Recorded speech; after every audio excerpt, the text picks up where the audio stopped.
Hi, everybody. Hello. How are you? It is I, Trooper SJP, and this is the Academic Foxhole. How's it going? What's new? What's exciting? So here's the thing. Pardon me. Here's the thing I have to tell you. Very much like Mr. Rogers, I have to take off my shoes in order to stream. Not because my shoes are... Because I want to be able to hit the foot pedal, my stream pedal, and I don't like hitting my foot pedal with shoes on because I don't have the fine, detailed, like the fine foot detail. And I realized right was about to go live, I was like, oh, I haven't taken off my shoes yet. So if you don't mind, I am at the moment trying to take off my shoes, but these particular shoes that I'm wearing have a lot of buckles. They are buckle-related shoes. So taking them off is actually a lot more complicated than you would think, because I was just like, oh, I'll just slip off my shoes while we are hanging out. And then I was like, oh, wait, I forgot. This is a whole... Taking off these particular shoes is a whole thing. Like, it's a whole process. And I know that I have my foot on the desk at the moment, which you can't see, but what? Like, these are shoes with a lot of buckles, right? So it's a bit of a process. Anyway, my shoes are off. I am here with you all on a Thursday night, late because of school, but I'm here nonetheless. Hi, everybody. How are you? I hope you're doing well. We're playing Disco Elysium, and I am making sure that my foot pedal is here. My foot pedal is here. My controller is here. My Dr. Pepper is here, unopened. And you are here, and I'm here, and we're here together. Wait. I am he as you are, me, and we are all together. See how they run like pigs from a gun, see how they fly. I'm flying, I'm flying. That's Yellow Matter Custard. Bump. It's the Beatles. Dripping from a dead dog's eye. That's either from Magical Mystery Tour or Sgt. Pepper's, but I think it's Magical Mystery Tour, but it's probably I really feel like it's Magical Mystery Tour, but I bet it's just Sgt. Pepper's. It just feels, I feel like Sgt. Pepper's is for the benefit of Mr. Kite, and I feel like that one is from Magical Mystery Tour. You do not care about the fact that I'm worried about the Beatles right now. I'm sorry. But it was... Anyhow, I'm going to just go and read chat. Firewater from a disco. Formal trooper. Yeah, yep. I see if Trooper didn't have time to take off his professor. I did not have time to take off my professor costume today. I was kept late. Students have crises. So what was student crises? I'm in detective gear. Wait. Isn't this against TOS? Tell us more about removing of the shoes. Wait, no, not like that. Vulpes, Tank Trooper, are those shoes from Final Fantasy XIV? Must be with all those buckles, maybe. Have I eaten today? Vulpes, at Sgt. Pepper's? Thank you. Have I eaten today?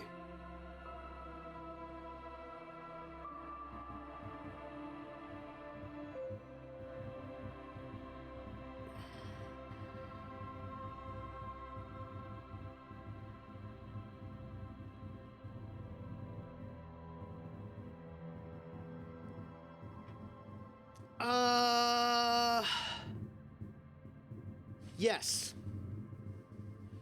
Yes, I had to think about it. I had some cake this morning. I made cake a couple days ago, and I had the very last piece of cake for breakfast today. So I have eaten today. I had a slice of cake. It was delicious cake. It was a chocolate cake with a coconut pecan frosting that I made myself. And it was really good. And I had a piece of cake today. So yes, I have eaten. I had to think about it, but the answer is yes. Yes, I have eaten. No. I totally ate. Also, I feel like, what is the point? So I have a... Wait a minute. You know what's going on here? I know what it is. There we go. So I've got this button that controls the volume to my headset, but actually it also controls the volume to the main speakers, and I have to press... Anyway, I had to turn down the volume because I couldn't hear you talking. I realized I can't hear you talking, but in my mind I couldn't hear you talking. Anyhow, I did eat. I had cake. How late am I streaming with Candela? Ooh, Candela, 9:30. I'm streaming until 9:30 because that'll get us like a good 2 hours worth of game, because I'm going to start the game in 4 minutes. And then we're going to have Candela. And I'm so excited because it's the new one, right? Name this game. Is the new Candela, and it's also the name game. Come on, everybody. I say, now let's play a game. I bet you I can make a rhyme out of anybody's name. The first letter of the name, I treat it like it wasn't there. And then a B or an F or an M will appear.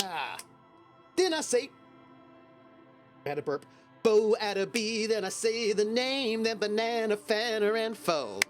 Then I say the name again with an F, very plain, then a fee, fi, and a mo. Then I say the name again with an M this time, and there isn't any name that I can't rhyme. But if the first two letters are ever the same, I drop them both and say the name. I like Bob, Bob drop the B's for Ob. Oh, Fred, Fred drop the F's for Red. Oh, Mary, Mary drop the M's mo airy. That's the only rule that is contrary. Be right, be right, be right, bo e right, banana, fana, fo fee right, fee fi, mo me right. Be right, the name game. Wee! Thank you for that resub. Y'all, I've got things to talk to you about. There are things I want to share with you. I've got a lot of things going on that I'm thinking about. Like a lot of things, and I want to share them with you while we wander around in the games. Let me see. Have I eaten today was not supposed to be a hard question. Yeah, I had to think about it, though. Also, Be Right says, hello, Trooper in chat. What can this message mean? I'm not sure. Perhaps I should Google it. Be right back. Volpa says, and I'm wrong. I'm the Walrus. Written for the Magical Mystery Tour. I was thinking Penny Lane. It was a Magical Mystery Tour. Good. It's better to be right than be wrong. What? So, one of my very first Beatles albums was Magical Mystery Tour. So, my dad thought the Beatles were corny. And didn't he thought they were kind of corny. He wasn't super into them. He was a jazz head, though, right? So, he thought he wasn't really into them. But he did like some of the Beatles. He didn't like a lot of them, but he liked some of them. And so I believe we had the Magical Mystery Tour album in our home. Why? I don't know. I don't think he bought it. I think somehow we just had it. So I remember listening to the Magical Mystery Tour album quite a bit as a kid. And I thought it was kind of cool. And then he went to buy Sgt. Pepper's. So he went to the store, like a Tower Records. He bought Sgt. Pepper's, brought it back, opened up, put the record on, and it wasn't Sgt. Pepper's. It was Rubber Soul?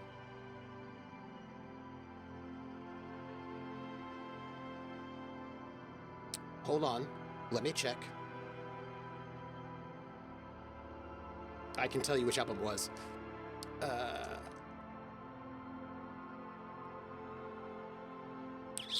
It was Revolver.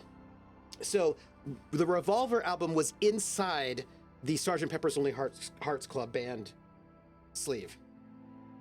As a jazz assistant, I could see George Harrison working for him. It was a bit of a switcheroo. Yeah, it was. It was a switcheroo.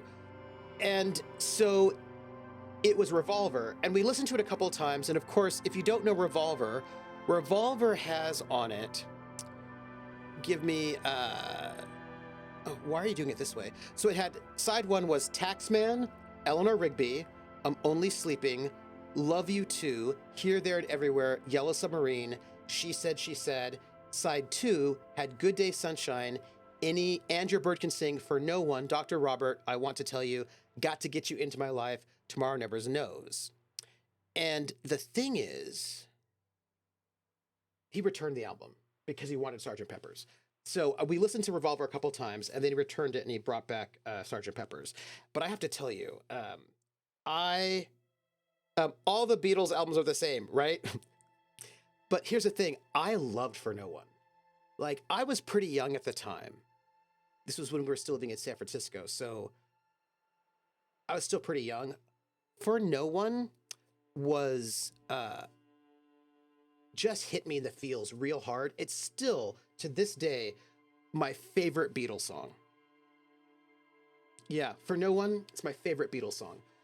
And it is just so, it's just, hey, Schmelzer, there's just something so melancholy about it. Now, I will note that there are people, right? The cool people and the bad people. The cool people and the uncool people. Anyway, like, hipsters are like, Lennon was cool, McCartney was terrible. And For No One is McCartney's song, so that lets you know that I'm terrible and I have no taste. It's fine. But I love For No One. It always hit me as like it was like, oof, ooh, ooh, ooh, so lonely, right? So lonely. It was and in her eyes you see nothing, no sign of love behind the tears, cried for no one, a love that should have lasted years.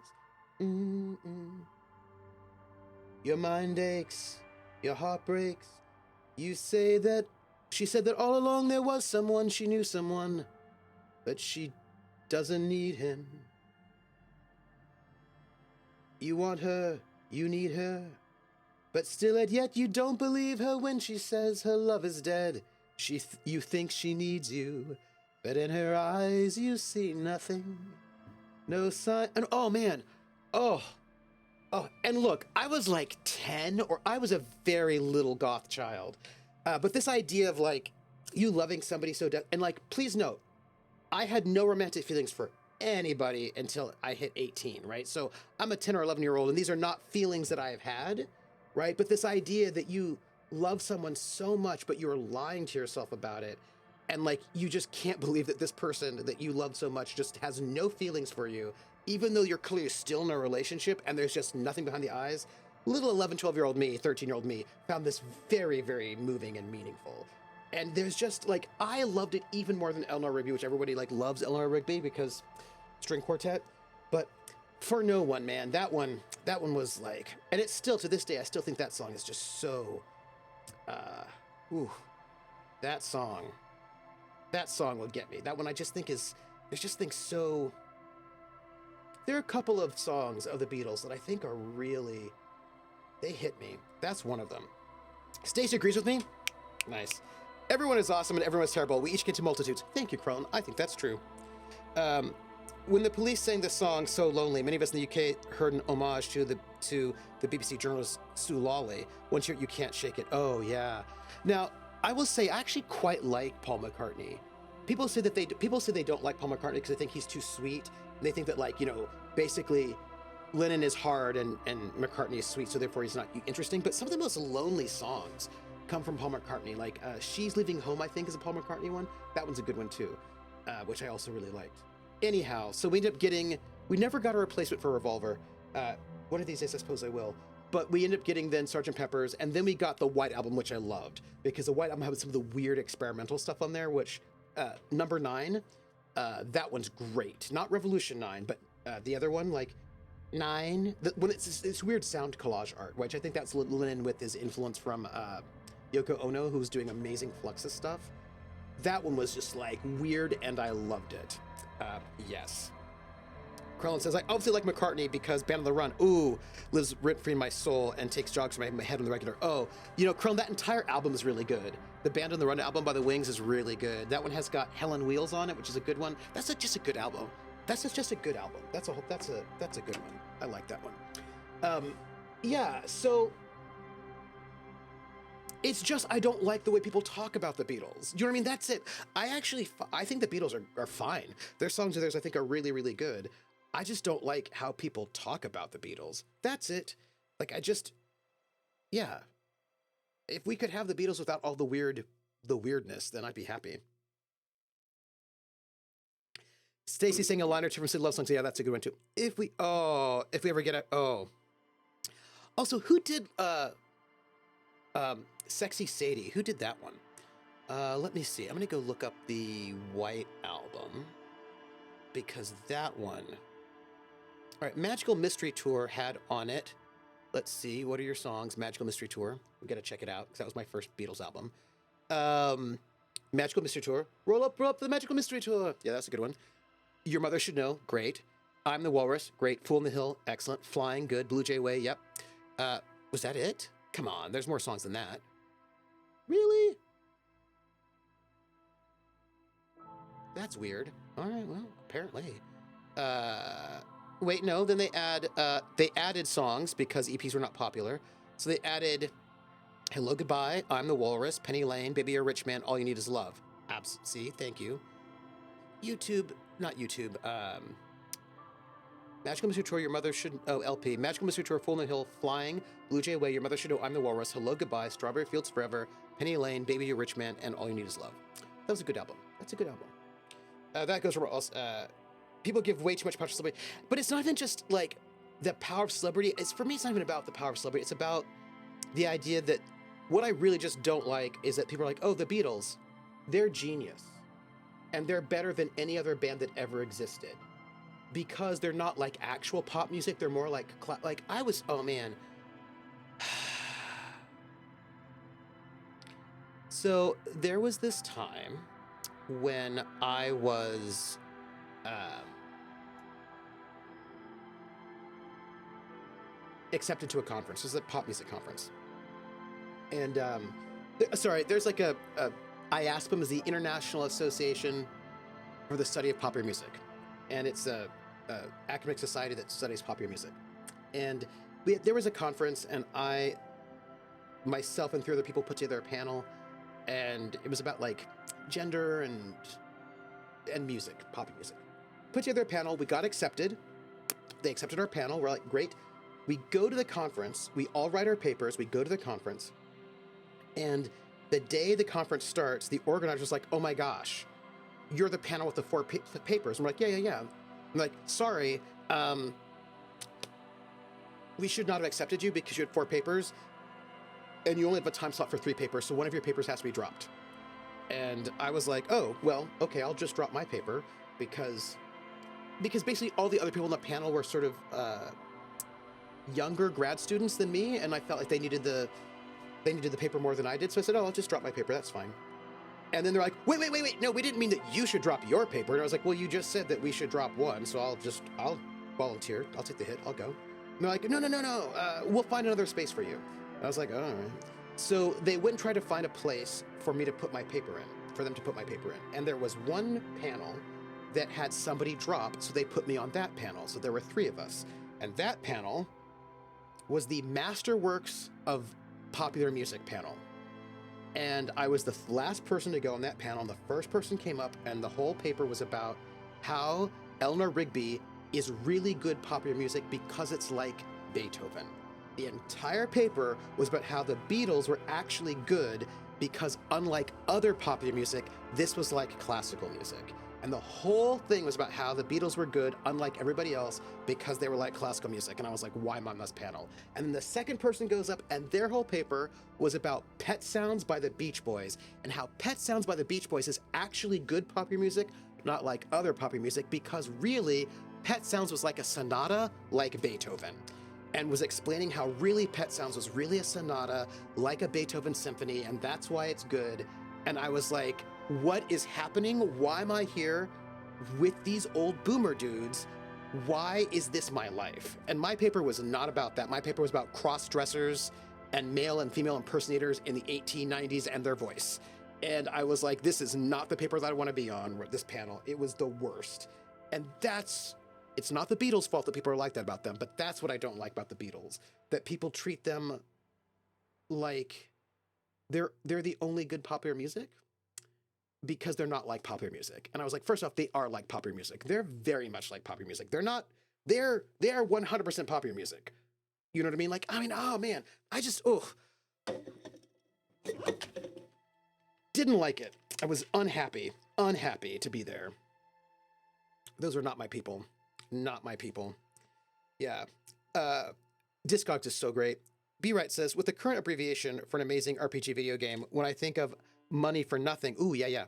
Now I now think Sting should be singing, I want my. I want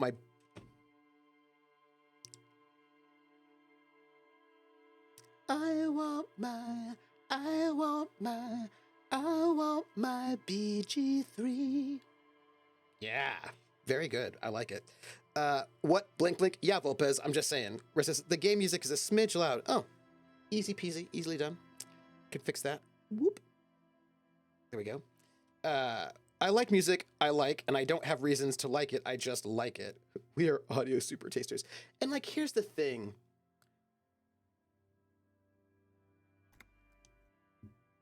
Here's the thing.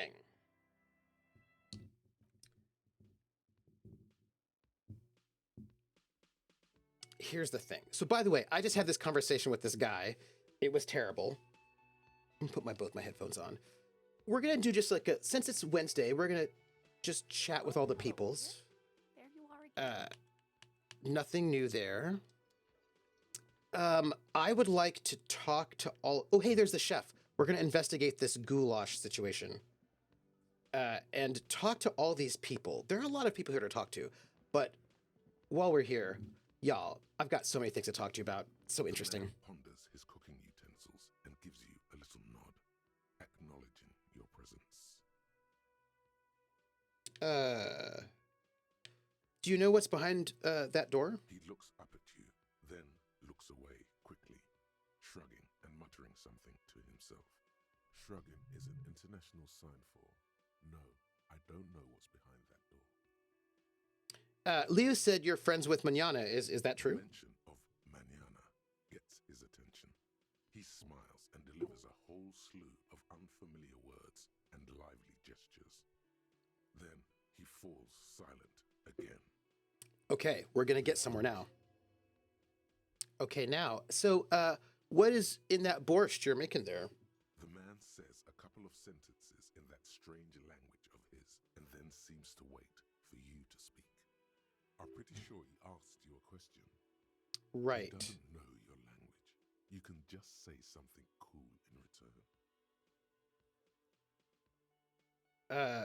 Sorry, I don't understand you. Just one word. Sounds quizzical.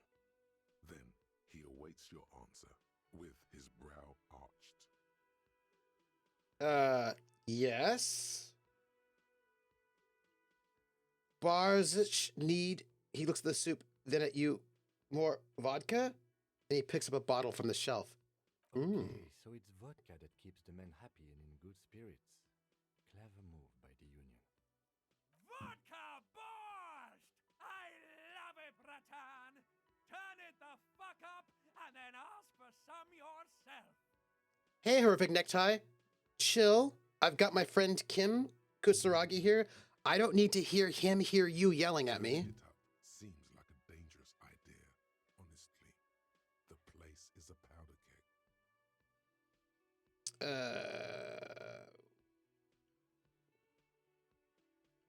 Oh. Ooh, I don't know if we turn the vodka up or cut it. Well, that's a good question. I don't know the answer to that. Since I don't know the answer to that, I am going to look at chat.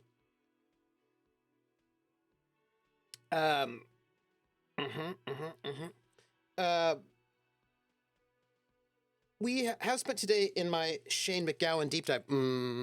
Although the best quote I read was, much like when Lemmy died, my first thought was, how did he last this long?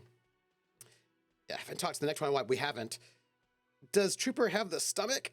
So I keep dropping things. That's a song. That's a jazz song, by the way. So I have some things to tell you about music because I was teaching and I ended up staying way too long because I had a student in a crisis who did not turn in his work and wanted to be able to turn it in late. And the answer is no, because there are some assignments you can turn in late and some you cannot turn in late. And this is the one assignment that you cannot turn in late. And if you just can't turn it in late, they're like, I don't know, 12, 15, 16, 17. There are 18 assignments in this, 19. 12 short answers, 3 short papers. That's 15. Paper proposal, which is a paragraph. That's 16. Rough draft is 17. Peer reviews is 18. Final paper is 19. So there are 19 assignments total. And the rough draft you just cannot turn in late because that's for the peer review. And if you do not turn in your rough draft, you cannot do the peer review. The rough draft is worth 5% of your final grade. The peer review is worth 10% of your final grade. If you do not turn in the rough draft, you cannot do the peer review. That's it. So you're just going to lose 15% of your grade right off the top. And you cannot turn it in late. You just can't turn it in late. That one is the hard line. Everything else is negotiable because everything else is me grading. I will stay up. I will do an all-nighter to get all of your grades done. But the rough draft is used for peer reviews. If you do not turn in your stuff in time, your peers will not have the time to grade the assignment, which will hurt their grades. So there's no flexibility on that one. None. And I've said it in class multiple times. It's on the syllabus in multiple places. This one is very, very clear. You cannot turn this one in late. If you turn it in late, you don't do that assignment or the next one. That's it. Everything else we can work on. That one, there's nothing. And he did not turn the assignment in on time. And he was like, So I just thought it was due midnight, which is ridiculous because there's nowhere, none of the assignments are due at midnight. And he's like, so can I just turn it in now? And I was like, nope. He's like, well, can I do the peer review? I was like, you cannot. You can only do a peer review if you turn in a rough draft. He's like, but that's 15% of my grade that I'm just not going to get. And I was like, that is true. And he's like, well, but can I just get extra credit? And I was like, I cannot give you extra credit if I don't give everyone extra credit, because that's actually not fair, because everybody else would like extra credit too. So it was like a very long conversation about him wanting to get the ability to do this thing that he cannot do. And it was a long conversation, and he was very upset, and we had a whole conversation. I was like, look, I was like, and also, he's like, you could just assign me a peer review. I was like, I cannot assign you a peer review because they're already assigned. That's one of the reasons why you also cannot turn it in late, because the paper's due at 3 and at 5 o'clock, all the peer reviews go out. And like, you did not get it in, even in that, like, there's technically a 2-hour grace period that if you actually got it turned in before 5 o'clock, you could have slipped it in, but he didn't. He just did. It was like the next day. And I was like, it can't, this one is not negotiable. And it was a whole thing. There was crying, the whole conversation. And I was like, look, he talked about like how his life is very hard right now. And I was like, I get that. So have you spoken to student mental health services? He's like, no. And I was like, if you're having a really hard time right now, you need to speak to student mental health services. Have you spoken to your advising dean? He's like, no. And I was like, you need to speak to your advising dean. And he's like, well, no, I'm just talking to you. He was like, no. Talking to me, it's not going to do it. You need to speak to the advising dean, and you need to speak to student mental health services. Your advising dean can advocate for you, for all of your professors. If you're like in a bit of a touch and go space right now, and things, you think you're okay right now, but it looks like you're maybe not so okay.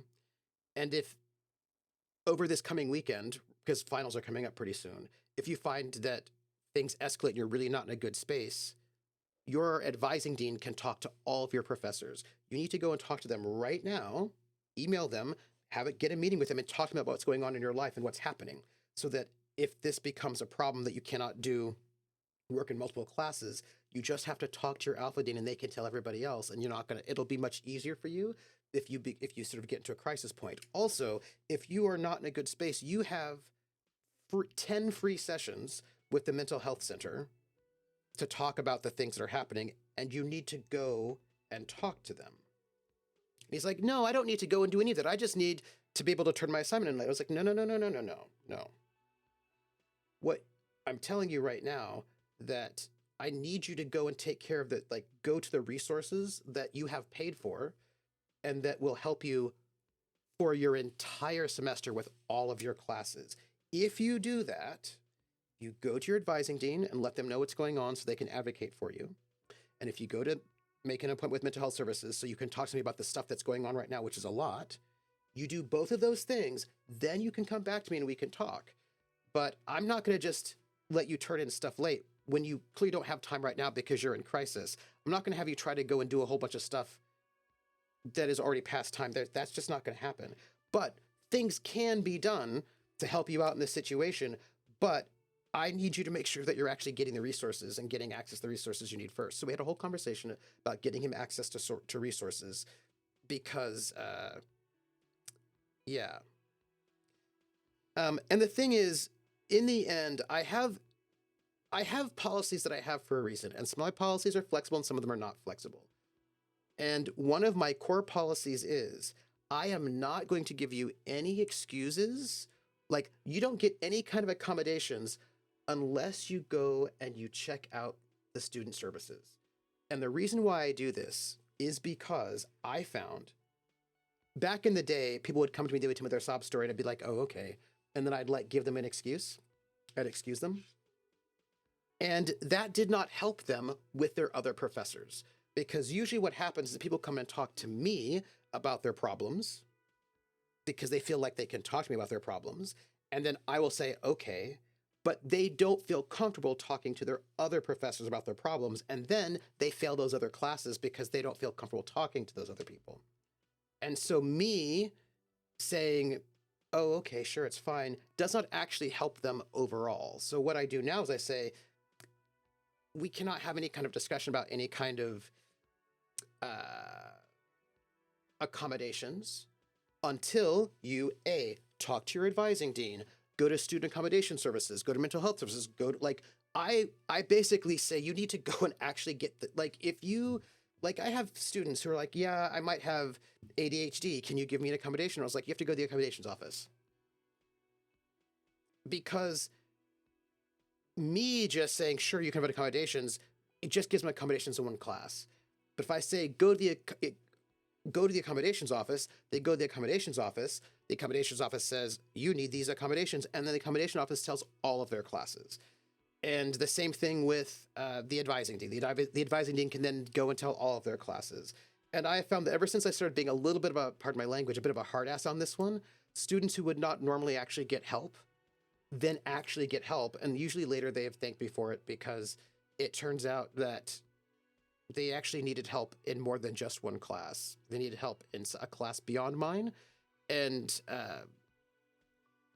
my policy is meant not to punish them, but to ensure that they actually get the kind of help that they're paying for and that they need so that they can be successful in classes besides just mine. And that's really important to me. Like, I don't want my students falling through the cracks and just getting help from me only. I want them to get help in all of their classes. I want them to get the things that they need. And there's a certain way in which just giving them a pass without making sure they actually get institutional help, structural help, is not actually doing them any favors. And so I told him, no. But here's the thing, if he does all the things he needs to do and he gets all the help he needs to get, I can excuse that assignment. He's not going to be able to turn it in late, but I will excuse it. But only if he actually gets the help he needs so that he's going to be taken care of. If he does that, then we can take care of that. But other, you know what I mean? Like, but he has to go and make sure, because here's the thing. If he didn't turn in his rough draft on time, which he did not, by the way, in my class, when he had a long time to do it, and also he told me some of the things going on in his life, he's got a lot going on, and this is going to impact his other classes. And he told me that he doesn't ever tell anybody anything. And I was like, okay, thank you for telling me, but this is why you need to tell your alpha dean, right? And so I just wanted to, so I had a whole conversation with him to make sure that he was going to be okay. And that he's going to get the sort of support that he needs. And it was I was there for like 2.5 hours, 3 hours talking to him. So it was a little long, that's why I'm late. Sorry about it. But, I do, hey, Prax, but it's important to me, right? Like long-term, not just short-term. Prax, I hope you're feeling good. I hope your knees are feeling well. Your back is feeling well. Don't have too many gray hairs. Oh, hey, Prax. I know it's a day late, but, however, Prax,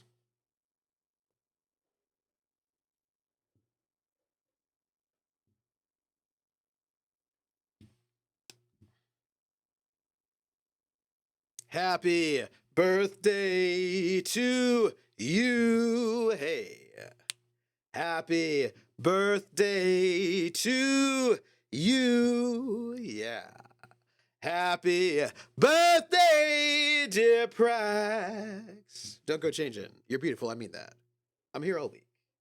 Happy birthday to you and many more. Happy birthday, Prax. It's good to know you. Yay. There was a Prax birthday this week, indeed. Somehow the Blazer just makes this even better. I did not have time to change out a Professor drag before I started streams, but we're here. Happy level up. Happy birthday. Yeah. So anyway, it was a long conversation trying to take care of students, and you know, sometimes taking care of students says, I will help you only if you get support and have a paper trail. Come on now. You know, that's all. Yeah, so, by the way, do we turn the vodka up or do we cut it? Okay, it seems like it's a dangerous idea, so let's just cut it. Cook gives you a long, disappointed look, then turns the stove off and seems to wait for you to speak. I'm going to ask about the door one more time. He looks up at you, then looks away No, all right. quickly, shrugging and muttering something to himself. Shrugging is an international sign. Yeah, I know. All right, that's it.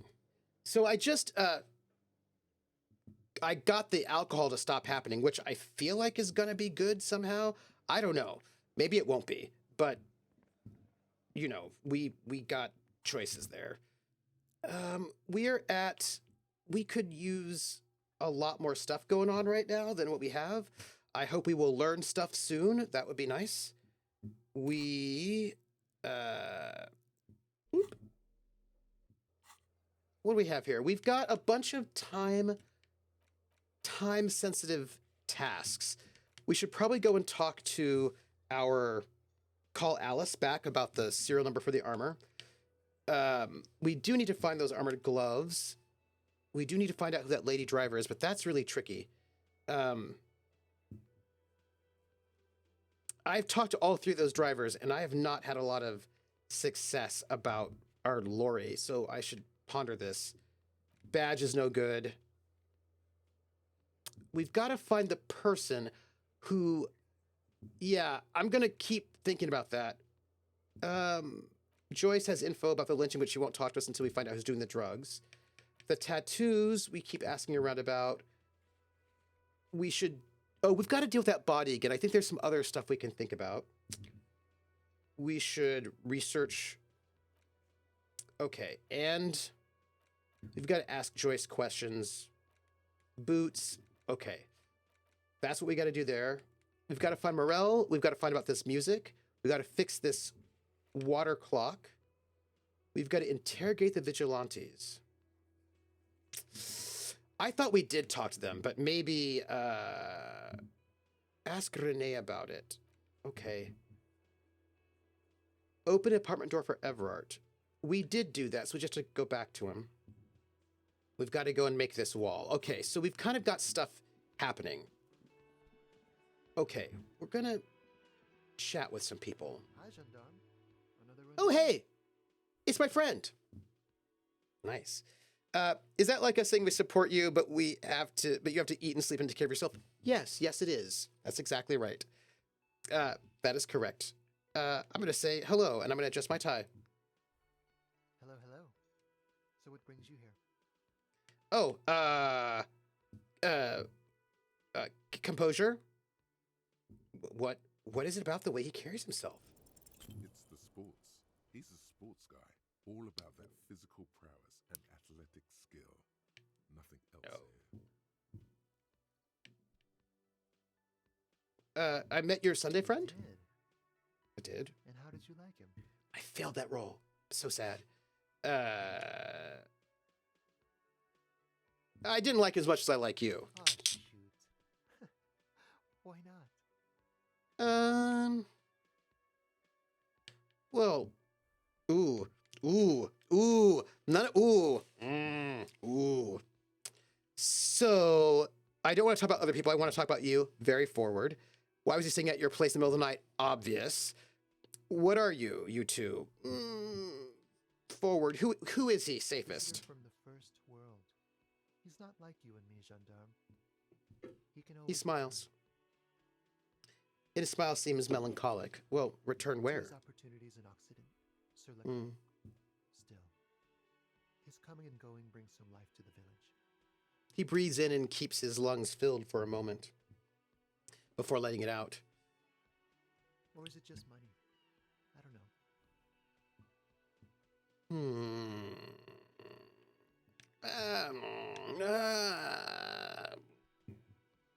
We could ask this question. Well, what are you two? Friends, I told you. Hmm. Sunday friends. Friends who like to get together from time to time. Yeah, but what does that mean? A Sunday friend? Are you exclusive? that he won't be there when times get tough, I guess. Oh. Is that even a friend? It is. On Sundays. Hmm. I don't want to talk about other people. I want to talk about you. What about me, Uh, gendarme? So, what are you doing Admiring the here? atmosphere. What about you, officer?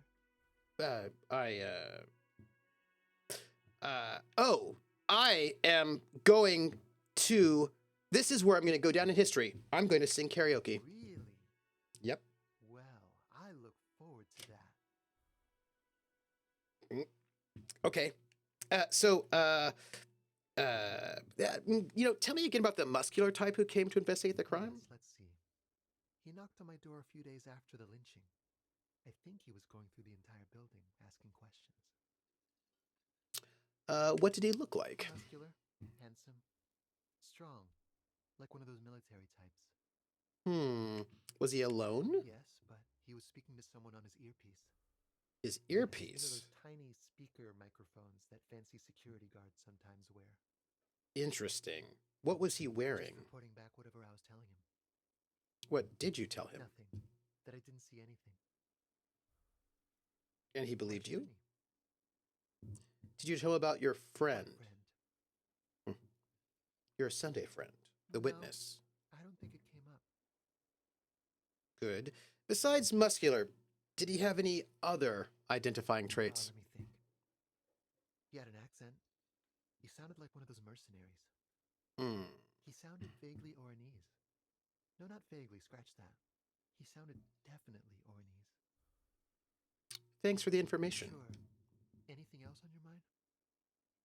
Well, I really want to hit this one, but I'm going to have to put points in composure. Note for that one for later. Chow, we'll have to just talk to him later. Just, we have to up our composure. It's fine. Don't even worry about it. We'll just up our composure, and then we'll chat with him later. Just to say, hey, how he's doing. Just checking in with him. Name game. Ani Geek. Oh! Ani Geek. The name game. Come on, everybody. I say, now let's play a game. I bet you I can make a rhyme out of anybody's name. The first letter of the name, I treat it like it wasn't there. And then a B or an F, or an M will appear. And then I say bo at a B, then I say the name, then banana, fan, or info. Then I say the name again with an F, very plain. Then a fee, fi, and a mo. Then I say the name again with an M this time, and there isn't any name that I can't rhyme. Ana geek, but bunny geek, banana fanna for funny geek, fee, fi, my money geek. Ana geek, the name game.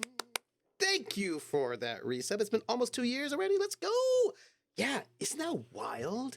That's wild. Thank you for that. Look, I really appreciate all of you all so very much. I have a lot of other things I've been thinking about that I wanted to chat with you all about. By the way, what is over there? The dock workers. A ceiling height window. The hawthorn branches scrape the glass like bony fingers. Oh, it's not time yet, so let's just revert my gaze there. We'll come back. I did want to talk to him a little bit more. Let's just do that. Just see how... The circus left town, but the clowns are still here. Titus does not look particularly happy to see me. The hanged man in the backyard, did you do it? The pretty boy. Mm-hmm. You guys really love talking about that pretty boy. Mm-hmm. Funny. But my partner and I have a serious matter to discuss with you. I just eBayed a brand new RPG, everybody, that I have to tell you about in a second.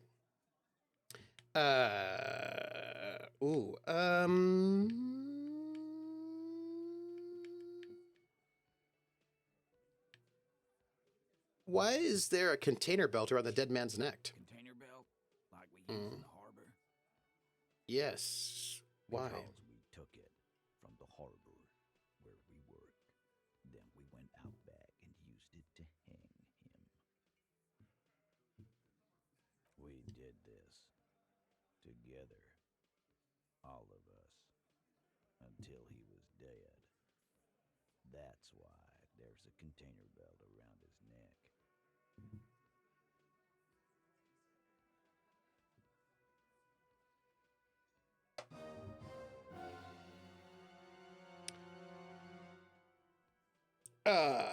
So you just confessed to murder. Goddamn right.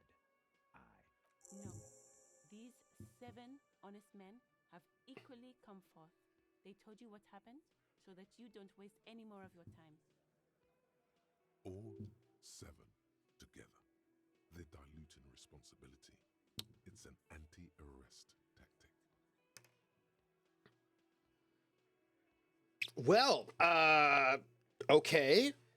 That's something. Just like that. Okay. I'm gonna read chat. Hey, chat. I finally got my Walking Dead book a few days ago, says Anageek, but I forgot to post the picture in Discord. I'll get yo, please do.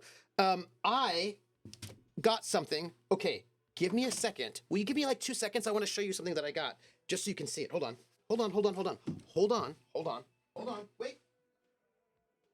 Wait a second.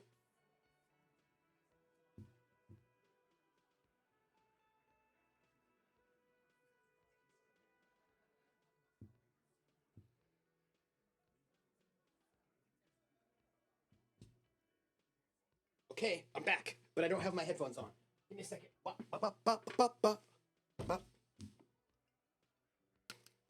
Okay, guess what I got? I was thinking about it, and I was like, oh, dang. And I understand there are all sorts of things people can say. I get it, whatever, I don't care. Oh, wait, I should go here. The complete Robotech set, the 20-disc collection. Now, yes, I know that this is not the authentic version because the authentic version is actually the different Macross sagas and it's totally different. And this is like not the legit one, but this is the one that was shown in the US. This is like the whole 3, right? It's the 3 Robotech, the Macross saga. And so I just got this because I wanted to see the ones, you know, because we were just talking about like Min-May and all that business. Gundam, because I was playing Chevalier and I was thinking about Robotech, and I understand, I get it, that like the whole thing, blah, blah, blah, blah, but I was like, I want to see this. So I went and I just got used, because this particular version is not really being sold much anymore, but used, good condition. I have the 20-disc complete set of Robotech, which includes the 3, not only the complete Robotech series, but the 3 Robotech movies, and all 85 episodes of the classic Robotech series, the Macross saga, the Master saga, and the New Generation, and the 3 Robotech movies, the Sentinels, the Shadow Chronicles, and Love, Live, Alive. So I had just been thinking about it, so I got it. It was Chevalier did it, and so I found this used, and I have it now.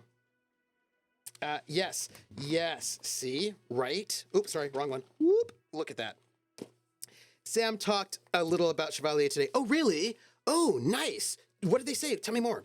Yeah, Robotech. Yeah, it's good, not edible, I know, right? And watch party intensifies. Yeah, I don't think I figured it out.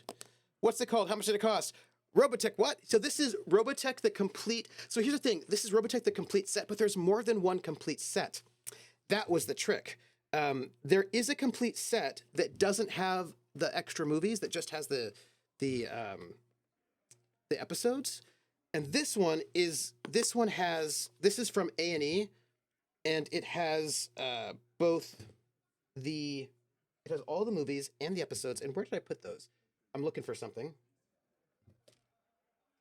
No? Where did I put it? Well, golly gee willikers. That's not it. Well, I can't find them, so I can't tell you about that. But What year is this from?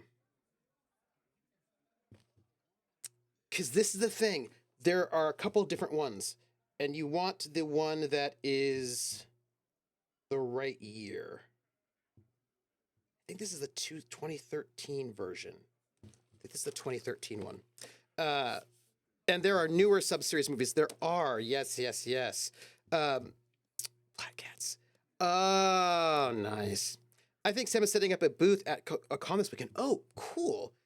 Do they have the same cover? No, I don't think they do, actually. Give me, you know what? Hold on. Let me just check, because I like to share. By the way, years ago, I got the complete Ultraman, which I was very excited about. Because I want to get all the, there's some old stuff I want to get. Give me a second, and I will tell you exactly which one. Okay. Oh. So that was a thing that I'm going to have to pick up. That's fine. All right. So there is a version of Robotech the Complete Set DVD that has got 20 discs, and you're going to have to find it used, basically. And you want the one that is from 2013. So 2013, 20 discs, Robotech the Complete Set. There are other versions of Robotech the Complete series. Like, I'm seeing one right here that is Robotech the Complete series, and this one is also on DVD, a different cover, and that one has 17 discs and is more expensive, and that one came out in 2011, so you don't want that one. So you want, though this one here actually also has Mark Hamill doing voiceover. So you want the one with Mark Hamill from 2013 with 20 discs, not the one from 2011 without Mark Hamill with 17 discs. Yep, that's the one, 2013. That's the one that you're going to want. And you can probably get for like $95. So that's really cool. And let me show you. Can I show you what I wonder if I can find it. I need to show you what else I got.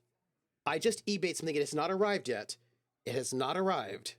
But I heard about it, and I was like, I must get this RPG because I'm going to have to run it as part of my historical process. Max Ryder, you're welcome. You started watching Robotech in college? I was watching it in middle school. It was when I was when did it first come out? In like 80s? I was in middle school. And yes, definitely want 3 discs of Mark Hamill. I actually ordered the Star Wars trilogy on DVD. I mean, Mark, can I make a small comment really quickly? Here's my small comment. Voice acting is a skill. It's a skill set. It's a different set of skills than stage acting or film acting. Stage acting and film acting are also different sets of skills. They're not the same. Being a good voice actor, being a good film actor does not mean you'll be a good voice actor or a good stage actor, and vice versa. And many people just sort of write off voice acting like it's nothing, like it's easy peasy, lemon squeezy, anyone can do it. And that's just not true. And I'm just going to say this. Mark Hamill is a really good voice actor. He's really good. Whereas David Duchovny in the video game 13 was not a good voice actor. Adam West was a good voice actor. So, like, I'm just going to... Sometimes they do this kind of stunt casting where they just get somebody who's famous for being in film or TV, and they think they might be good at voice acting, and they are not. But Mark Hamill is very good at voice acting. That's all I wanted to say about that. I want the animated Batman series too. Oh, yeah. The reason I will never get rid of my VCR is that I have the original trilogy without edits on VHS. Yeah. You should digitize that. You should digitize that. I'm in the process of digitizing a bunch of my VHSs, which I need to actually get back to doing. I need to unpack my VHS, my digitizer, because I've got a bunch of VHSs of me playing when I was in like theater when I was like 11 or 12 or 13, and like also when I was in a band in the Army in the early 90s. So I've got to finish digitizing all of that stuff, which I haven't done completely. I will, but I haven't done it yet. And I need to remind myself, I need to do that. It just takes time. You just have to like put in the VHS and then attach, and like you just have to do the thing. So I have to remind myself that I need to do that. That will be my Speaking of which, now that I have a capture card, it might actually be easier. I just have to plug in. I would just have to plug. plug in my VHS into my computer, and then I could probably just capture it. Anyhow, here's the thing. I've got to do that. I've got to digitize. Anyway, you should digitize those as well. Mark Hamill's voice acting is so good that he's just what the Joker sounds like now. Yeah, he's really good. I have a load of VHS episodes of my college plays. You got and some community college theater.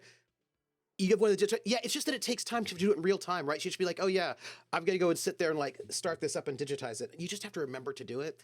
I just have to remember to do it. You did. Who were you in anything? That's a good show. Anything Goes is a good show. It's a good show.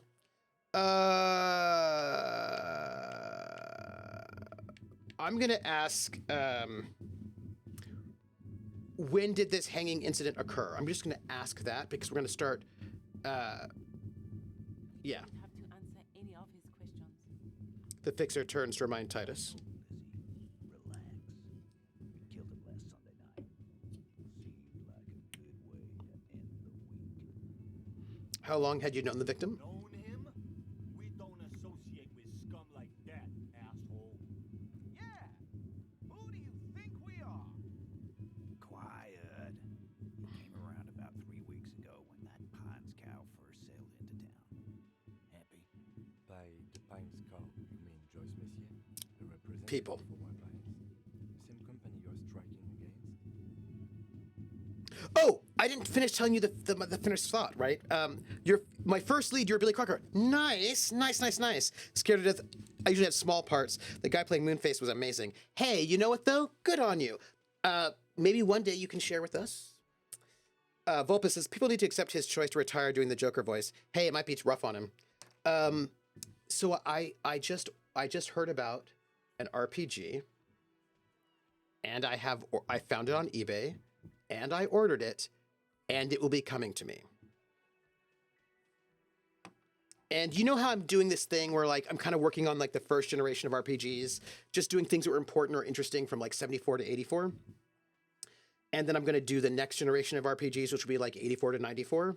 So, and when I do 84 to 94, I'm going to be doing like Paranoia. I've got stuff to do. I've got some games.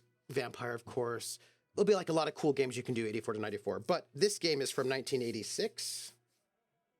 And I'm so excited for it. I'm so excited for it. I did not know it existed, and then I heard about it existing, and now I have gotten it. Well, it has not arrived to me yet, but it did not do well, and I'm very excited about that. What is it? It is, are you ready? The Price of Freedom by Greg Kostikian, who did Paranoia. It was a satire, but I think people didn't realize it was a satire, and they were like, oh, I don't know about this. You own that one? Yes, The Price of Freedom. It's basically Red Dawn, the RPG. So it's Red Dawn, the RPG. And I'm very excited to run it. I'm very excited. It has not arrived in my house yet, but it will arrive, and then I will have it, and I'll be very excited. You also have your own private Idaho? Sorry, now I'm thinking about the B-52 song. It's in my head now, sorry. You've playtested the introduction scenario. Did you like it? How was it? I heard the mechanics are quite elegant. Onigeek says, I wish there was still video of when I was in Les Mis in high school, but it went missing when they remodeled the choir remote to decorate and go. Oh, I hate when that. I'm so sorry, Onigeek. Yeah. Krellin says he can retire. I just need a successor so that I sound like him, like all Kermits have tried to sound like Henson. Fair enough. I wrote a review of it in Knights of the Dinner Table magazine. Oh, do you have a link?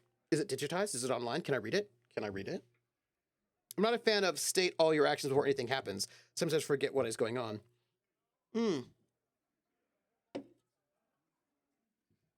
Interesting. The reason why I say that, Max Ryder, I'm going to give you insight to what's going on in my mind. When you said, I'm not a fan of state all of your actions before anything happens, sometimes forget what's going on, and I said, interesting, and I did this, what I'm doing is not judging you. What I'm doing is thinking, how do I feel about that? Do I like state all your actions before things go on, or do I not like it? When have I tried it? What games do that? What do I think about it? I don't know if I have a thought about it. I had a whole thought process going on in my mind, which was, what do I think about this? Do I like it? Do I not like it? And I think at the moment, my opinion is, at the moment, I don't think I have an opinion on it. I don't think I have strong feelings about state all of your actions before you act. I don't think I have an opinion on it. I will say, there is something that is related to that that I don't quite know how I feel about. And I understand why they do it, but I think in practice it doesn't work as well as it could. Maybe it could work out really well with the right group. But you know that system, there are a couple of systems that do it where what they do is you roll initiative every turn. So you roll initiative, and then you rank everybody from fastest to slowest, and then the slowest people declare what they're going to do first, all the way down, and then you resolve, like you, so if this is your roll, like fastest to slowest, you declare from slowest to fastest, and then you act from actest to slowest. So it's like, what are you going to do this turn? I'm going to go and stab somebody in the face. What are you going to do this turn? I'm going to take the knife out of the person's hand who's going to try to stab somebody. What are you going to do? I'm gonna and then you resolve downwards, right? And I get why they do that. I feel like it makes sense as a concept that it really allows people who are faster to be able to, like, it basically allows like it makes higher initiative make sense in a way. I get that, but it feels a bit weird, actually, right? I feel like there's like, it feels a little like, it feels like you do initiative, you do declarations of intent twice. So it feels like it makes combat twice as long in certain ways. And also then there's always like, okay, but now once you take the hand out of my hand, does that mean I don't get to do anything at all? Anyway, I don't know if I like that. I'm sure there might be a way in which it could be interesting, but then you'd have to maybe really clarify. I don't know. I just don't know. And also it sort of implies that if you're faster, you're more psychic. And I don't think I like that. I feel like there might be other ways to give people who are faster an advantage without doing that. But I'd have to, like, you know, if I played it again with a GM who's, maybe I'd like it in another, like the one time I was playing that system, I can't remember which system it was, it rubbed me as not elegant and not exactly right. But, yeah. But I haven't decided about the concept in general, right? That's what I don't know. I don't know. Maybe I don't like it. Maybe I do like it. I don't know. I have to think about it. I'm thinking about it. I don't know yet. I'm going to have to just, yeah, I'm going to have to like, also the last time I played in that kind of a system, I was much younger. So I feel like I need to play it again in the modern me to see what I think about it in the modern day. Those are my thoughts on that one. Sorry. Your comment gave me a whole thought process. Sorry about that. That was, you know, that's what happens when people say things that I haven't really, like, you know. The Pines cow. The stupid ass cow they sent in to fuck us over. But you know what? He rubs his chin, pretending to mull it over. Let's see. Otherwise, it was fun. They managed to blow the bridge to stop the Soviets. No worries. That is part of the combat rules, if I remember correctly. It's been quite a few years.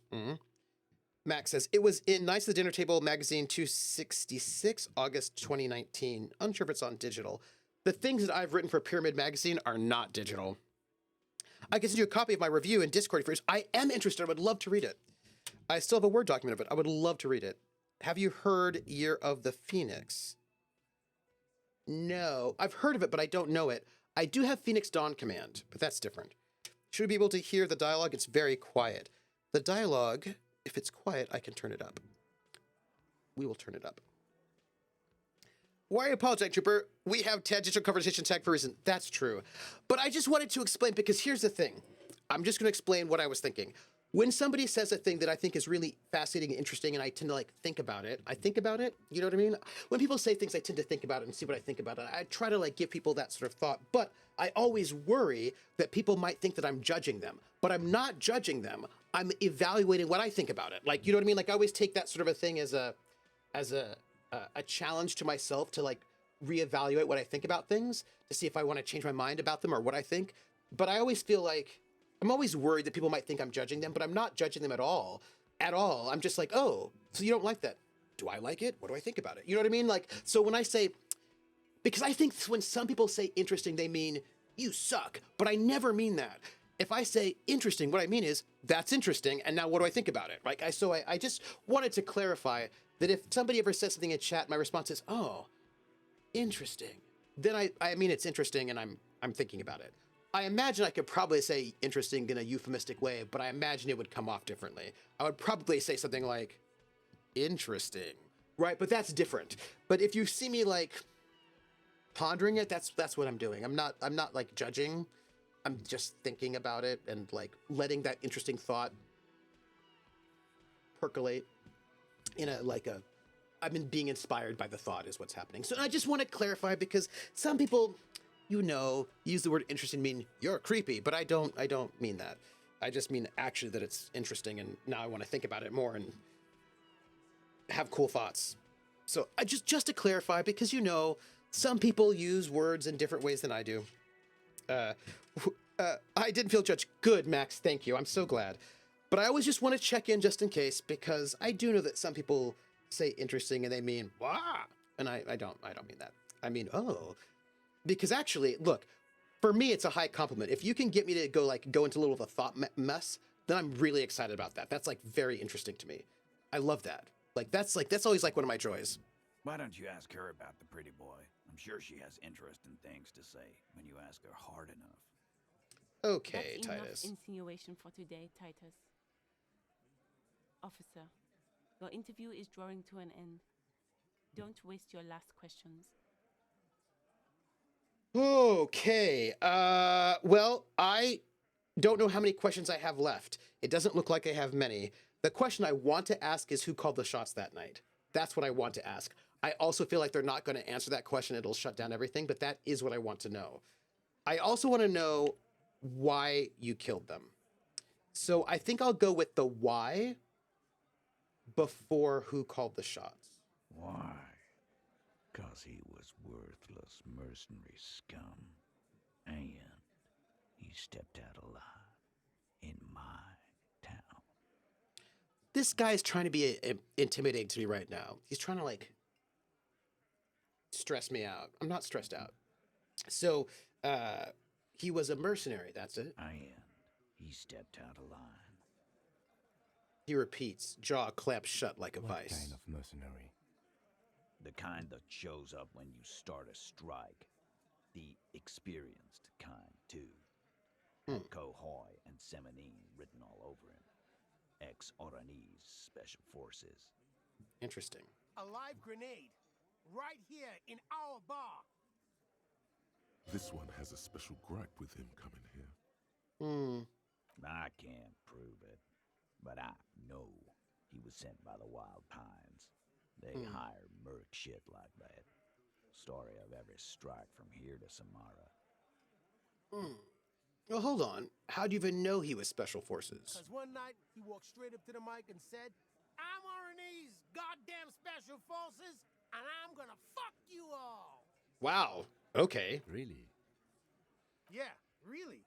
Had a gin and tonic up there, sang some RNA's paratrooper song, and said he's gonna fuck everyone. Wow. Okay. We couldn't believe it either, but he fucking did, right there. Like some kind of animal. Wow. All right. This is a serious violation of the karaoke code. It is. Okay. Besides crimes against karaoke, what did he actually do wrong? Wrong? He harassed women, raped one, harassed workers, threatened to kill some as a warning. I see. From rape to harassment to threats of violence. Why the strange de-escalation? He Strange. regrets mentioning it. Hopes you didn't notice. To kill us all, if we don't open the gates, if we don't let the scabs in, if we don't bend over. And that was before he started coming here. Yeah, he said it was his favorite joint now. Started to come in here every night. Drinking, grabbing girls. Grab one of ours mid-karaoke, right there on the stage. He grabbed someone? The lieutenant is trying to make sense of this flood of information. Yeah. This girl's on the mic, a beautiful girl, young. Gets into the second verse of Lover Lake. The fucker grabs her legs, starts screaming, "Show me your cunt! Why don't you show me your cunt?" Then, he gets knocked on the head with a wine bottle, doesn't even fall down. Was this the same girl who was sexually assaulted? Raped, you said? Aren't you fucking listening? My man is talking to you. He took care of it. They got the girl out before anything else could happen. Yeah, Me and Eugene got around. Aren't you fucking listening? I'm listening. I'm trying to get the details. Seems like they don't want to talk about that rape Titus mentioned. Why Yeah. not? This is a serious allegation. Make them talk about it. Right, but who did he rape then? This is a very serious allegation. You're not getting the name. That's a Martinez matter. And I'm not discussing it with you clowns. Despite the stonewalling, you can slip one more question in.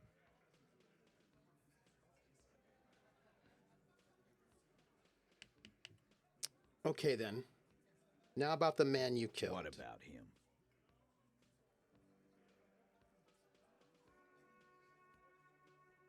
Who called the shots that night? Are you deaf?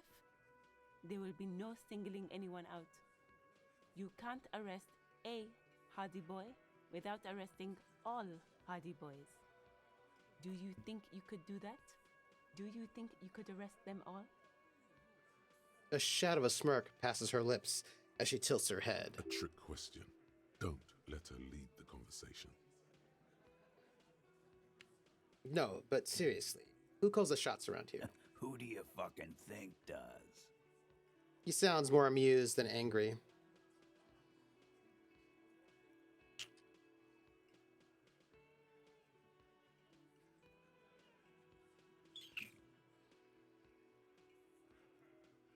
We've got choices here, everybody. We can point at Titus. You do. You give the commands. I don't think that's true. Points at Elizabeth. I thought she did. I don't think that's true. Points at Fat Angus. The biggest animal dominates the herd. I'm guessing the big one. I don't think that's true. Bow to the bearded man. Gangs are usually run by the oldest, more venerable member. Don't think that's true. Point at the harbor. Everard Clare runs a union. You answered him right. I think that that is true, but I don't think that Everard Clare gave the orders. It's the 8th Hardy Boy, the one who's missing, the big dick. I think that's probably true. I'm going to read chat. Yeah, You're the Phoenix is another game that didn't do well at all. It's a box set that came out in '86 from Fantasy Games Unlimited. Oh, it was a bit of a bait and switch, which I found neat. Can't remember the game rules, but we had fun with that one too. It reminds me quite strongly of The Price of Freedom. Nothing was ever published for it after the initial box set. It's got a beautiful Dave Dietrich cover. Ooh, I should look that up. Trooper, I do hope when you do the 94 to 04 generation of RPGs, which I'm going to do, I hope you run CJ Crow's Witchcraft. Oh, yeah. Played back in the early 2000s. Was great. Oh, that is one of the ones I think is actually quite important, Witchcraft. Let me see. This is called Year of the Phoenix. I need to see the cover. RPG. Let me look at the cover. Oh, hey, you can get that on Drive-Thru RPGs, it turns out. Well, that's interesting. Year of the Phoenix. I'm looking for a cover. Oh, yeah. I never played it. Yeah. Oh, You know what? By the way, I'm looking at Drive-Thru RPG under Year of the Phoenix, and it says customers also bought Psyworld, which I think I have Psyworld. Or at least I think I have one of them. I don't know if I have how much Psyworld I have, but yeah. Same review for that too.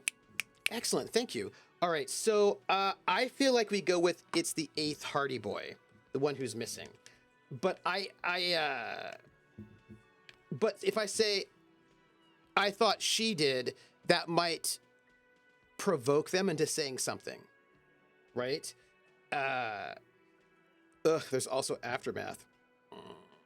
What's here? So by the way, this is what they've got here for people who bought Year of the Phoenix. Those customers also bought Psyworld, Tyrannosaurus Rex, WRECKS, exclamation point, Merc, and Aftermath. Those are the ones that are there connected. So what do you think? Do you think we go with Point at Elizabeth? I thought she did in order to like provoke them a little bit. Or do you think we go with the 8th Hardy Boy, the one who's missing? I feel like the 8th Hardy Boy might be true, but I feel like saying Elizabeth will probably provoke them in interesting ways. What do you think? What are your thoughts? By the way, I'm leaning on my Robotech box. let's point at Elizabeth. Let's do that. It wasn't a question, dickwad. How fucking stupid are you? This asshole is worse than... Titus runs the Hardy Boys, genius. That's why we're called the Hardy Boys. Ain't that right, fellas? I think you got your answer, Mr. Law. Yes, there are some administrative differences. But on that night, they all acted as one man. Well, how did you kill him? We hanged him up by his neck until he got real still. Wasn't that obvious, Copper? Didn't they teach you anything at the cop school, idiot? I thought there was a little bit of... The autopsy showed there were no ligature marks. That is His hands correct. were not tied. That is Can you correct. explain That is correct. Something doesn't add up. Something here doesn't add up.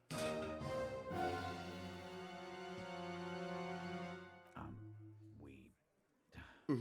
Look, I'm not gonna play 20 questions with you, Capo. I'll say it again. We killed him. Did you? Yeah, I knocked him out. Came up behind him and clapped him in the back of the head. He went down like a sack of sand. Is that actually true, though? Or maybe you didn't kill him? That's right, lawman. And then we hanged the fuck. I think... I don't Make them know. a bit more uncomfortable first, then see if it all adds up.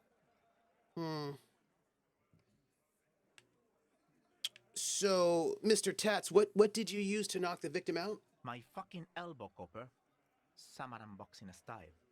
Let me see. And where did all this action take place? Right fucking here. Eugene already told you that the fuck had started coming to our bar. Yeah, man. Weren't you listening? I see. Nah, you're all too whipped to actually kill a man. This, by the way, I have a high chance of success.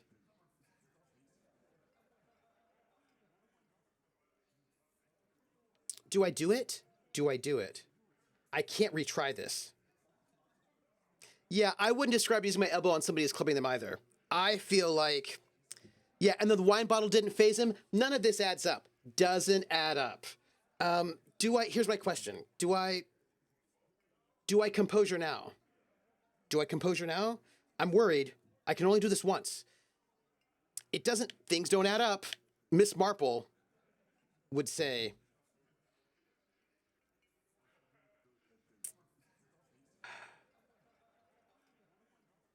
Okay, it's a red check. It can't be retried. Okay, well, we gotta do it. Titus is solid as a rock, and so are a few others.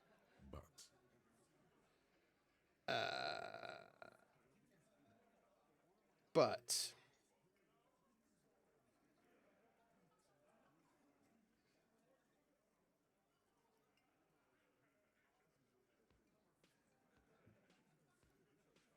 Who's cracking under the pressure? This one. He's sweating profusely and has difficulty breathing. They've smartly kept him out of the conversation thus far. Definitely the weakest link of the chain. Hey, you! Turn to the big guy. You having trouble breathing over there? No. He looks up startled, his forehead shiny from sweat. A few coiled locks are peeking out from under his warm woolen hat. Of course he's having trouble breathing. Just look at how fucking fat he is. The man next to the big guy bursts out laughing. Yeah, one more thing. Fuck off, Shanky. Angus is a powerful guy. All muscle. Keep your eye on this powerful guy. Sooner or later, he's going to break like a piece of twig. There's something you're not telling me. And fuck you, too, Copper. Picking on Angus like this. We're done with this schoolyard shit. And just so you know, he doesn't have trouble breathing. His all-muscle comment wasn't sarcastic. He's genuinely trying to look out for Angus. this one is a stone wall. You won't get more out of them about the night of the murder. Not yet. All right, well, I have some other questions about the lynching. Like what, Copper? Well, you murdered him just like that? No remorse? How many people have you sent to the Shays? Ever felt remorse for them? Or send them to Reunion to rot. For 20 years. For life. He says it as if it were worse than dying. I'm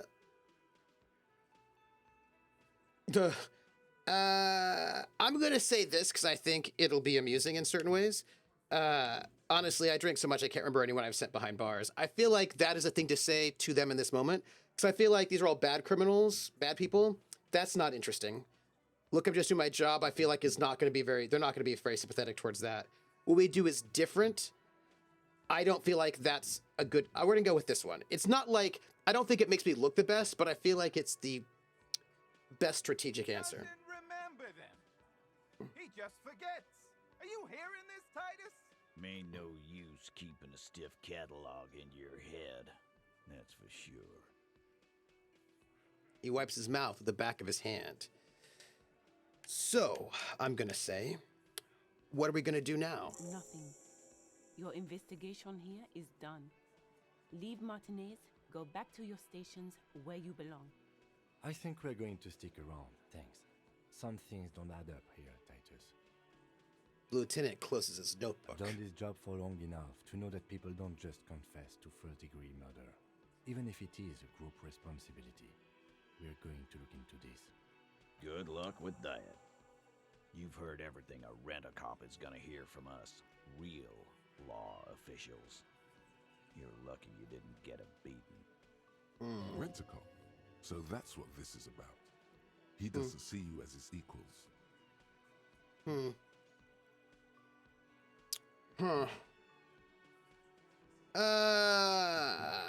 So first off, I'm not going to say I found someone who saw a witness, a hanging, because that might get them in trouble. This, I don't even... Oh, look, this week when we first met, so sad. My authority is so low. I don't think I can actually succeed in that role. I might be able to if I change some clothing, but not at the moment. Also, I don't think I'm going for a lot of authority right now. I'm gonna read chat. Kansas State Troopers just got in trouble for doing the Columbo move. Oh, they were extending traffic stops by giving the ticket. Then, when walking away, they would stop and pull the one more thing. Oh, interesting. I think I'm gonna say I found someone who saw the hanging, a witness. We'll just say it, but we're not gonna say who. A witness? You ain't got shit. The locals would never come to you with this. That's just cop tactics, Titus. Next, he's gonna tell you one of us already roll on the others, and is in witness protection. Okay, here's where we're in trouble. I don't know if I want to say my witness isn't a local, because that might give too much away, and I don't particularly want... Oh, that guy said he's never coming back. Which means if he's never coming back...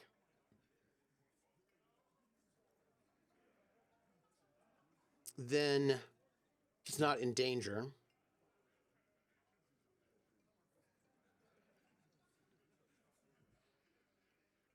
My witness isn't a local. Well, let's hear it then. Who is your mystery fella?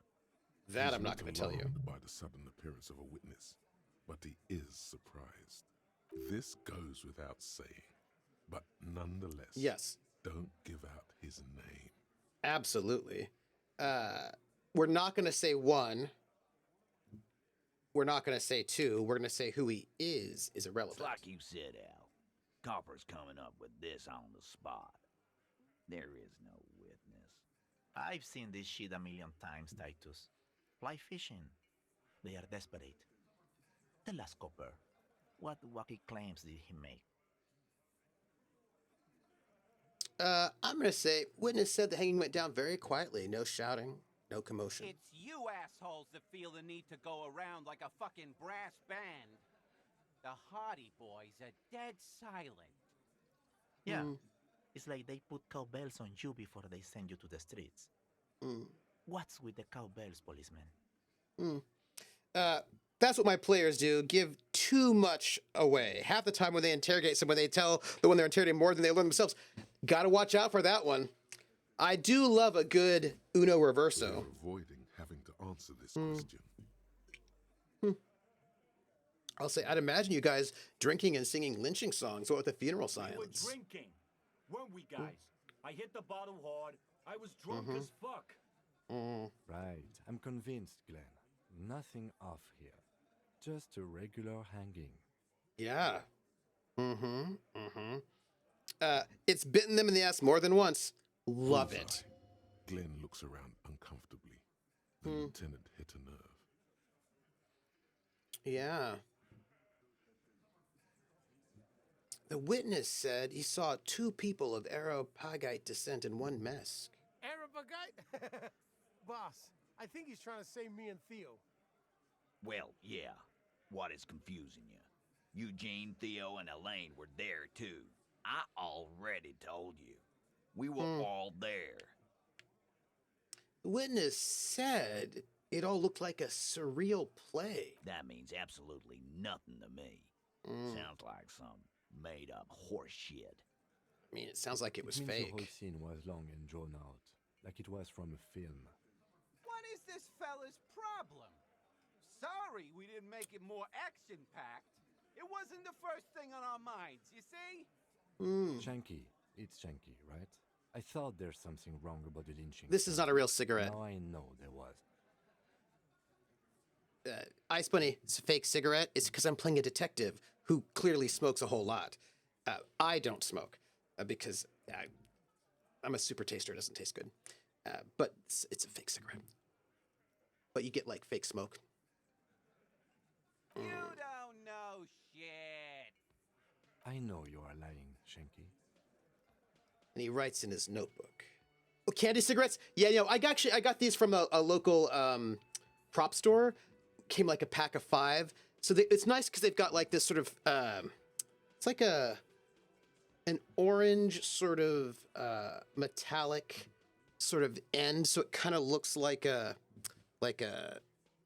it's lit.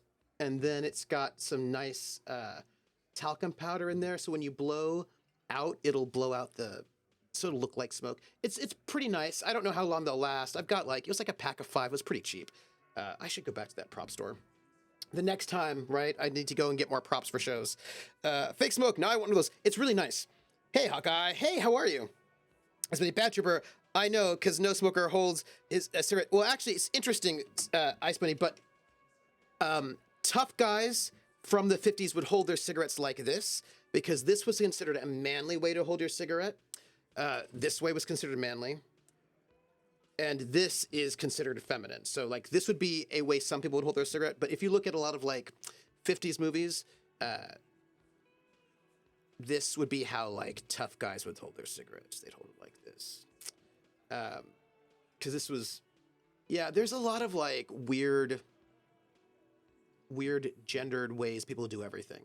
But, like, this would be, like, the tough guy, masculine way of holding your cigarette. This would be, like, the feminine way of holding your cigarette. Like, you know. So, you know, it's just, look, these are just ridiculous things. Puts out kettle corn. Ooh, kettle corn. I would love some kettle corn. Nice. Bubblegum cigarettes. Actually, I think I have a bubblegum cigarette in the other room. Mine are mintish, mint and chalk. Ooh.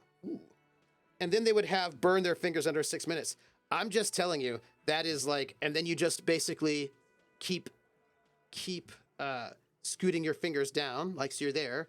And then as you burn the cigarette in, you just scoot your fingers down until you're at the very end and you're just like this. All small size. But, yeah. I know I have a cigarette holder somewhere. But it's not, I think it's over there somewhere. I finally found my pipe. I used it during my Halloween game. Oh, my pipe. I have more than one pipe. And they're also over there. I have more than one pipe. You know, sometimes when you've got a new show coming up, you got to go do a round of props. I got chocolate in one bag, Chicago style, sweet and caramel. Ooh. I think about it for the nature and purpose of the universe. You mean by the Christopher Durang? The Christopher Durang play? Because back when you could smoke the theater, Christopher Durang, his stuff is so cool. I like his stuff quite a lot. Yeah, that one, The Nature and Purpose of the Universe, is the one that has Sister What's Her Face, the radical nun of Bernardsville, and the fake Pope. That one was amazing. Yeah. You were the narrator? Nice. Ooh, that's a good part. That's a good part. So Christopher Durang, if y'all don't know, is a playwright who is... I think his most famous play was Sister Mary Ignatius Explains It All for You, about a nun who's explaining everything about you need to know about everything. But he's done a lot of really interesting stuff. I came on singing It's a Beautiful Day in the Neighborhood and changed to a cartoon. Oh, nice.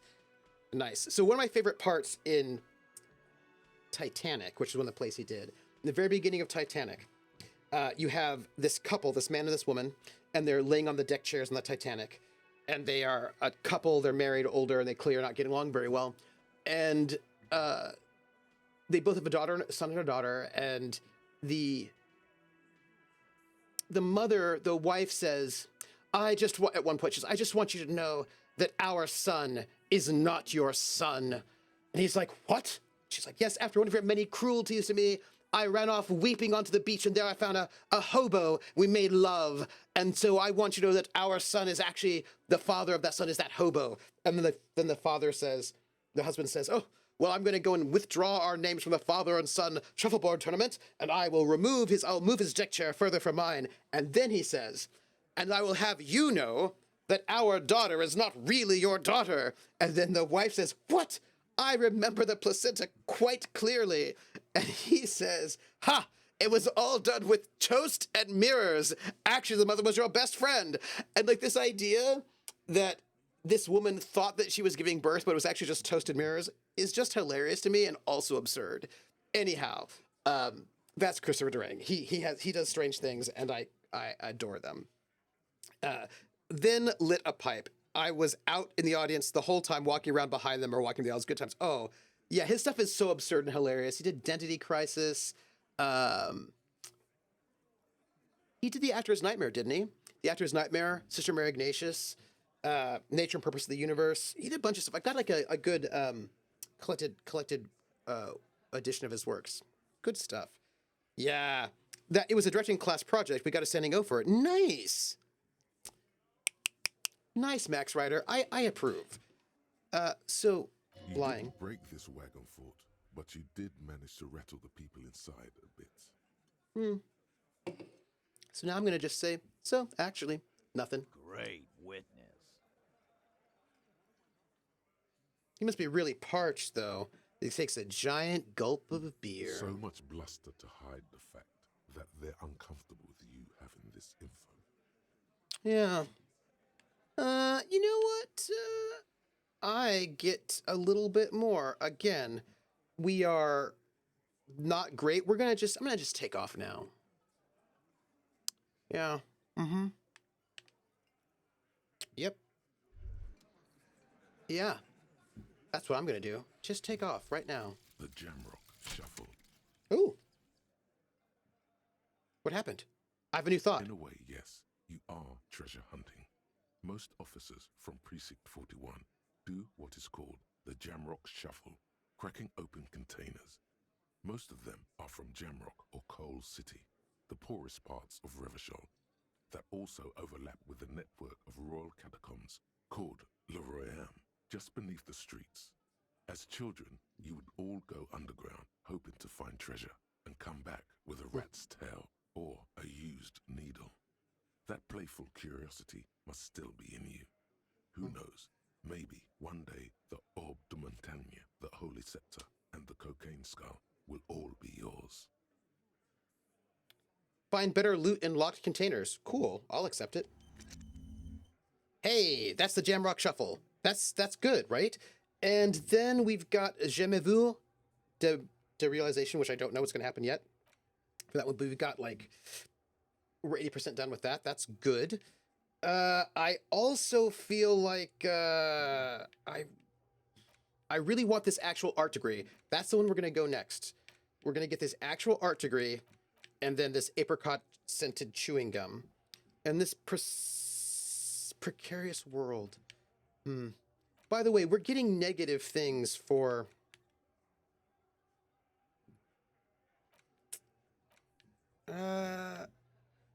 we have negative things for thoughts. Oh, I see. My Mazovian socioeconomics gives me a -1 to visual calculus and authority. And the coach gives me a -1 for encyclopedia. That's fine. That's okay. It's all right. I can handle that. Let's see what we have, though. We are at 70 points. We're going to get a skill up. I know I need to actually increase my skills for real, but I want to get my thoughts. I feel like they're going to be important. And I have to prove my authority to Hardy. I have to gain authority in Titus's eyes for the investigation to advance. Soften him up first, maybe investigate the crime scene or the body, look for a witness, get help from the union boss or the company rep, tie them to any other crimes. So I'm going to have to go and establish my authority with Titus. Okay. That's all right. We've got time for that. We've got time. By the way, I'm also 2 superstar cop, 3 sorry cop, 4 boring cop, no apocalypse cop, 16 communist, 1 fascist, 4 ultra liberal, 2 moralist, 15 good cop, bad cop, 3 honor. I've killed 3 people in my life. I've solved 216 cases, and I've been in the service for 18 years. We're gonna save. Quick save. Feeling good about it. Yeah. I feel like we have done a good thing. I feel like we still can't look at that window. Dock workers, a ceiling height window. Yeah. The hawthorn branches scrape the glass like... Yeah, no, it's fine. We're getting out. Okay. I don't know about you, but I feel very, very successful about all we've done so far. I'm feeling really good about it. And I'm gonna check chat. Let's zoom out as far as we can. There's a woman up there, and I want to know how to find her and talk to her. There's a door, and I don't know what it is. I've got a lot of questions. Yeah, so I just need you to know that I have questions. Also, we're right here. Yes? I'm gonna... Oh, I didn't mean to talk to, no, I wanted to talk to the vehicle, if you don't mind. Want to make a call. Well, Inside, mentally... you see a set of steering levers, a radio microphone, a pull-out toolbox, and the soft glow of the fuel preheater gauge.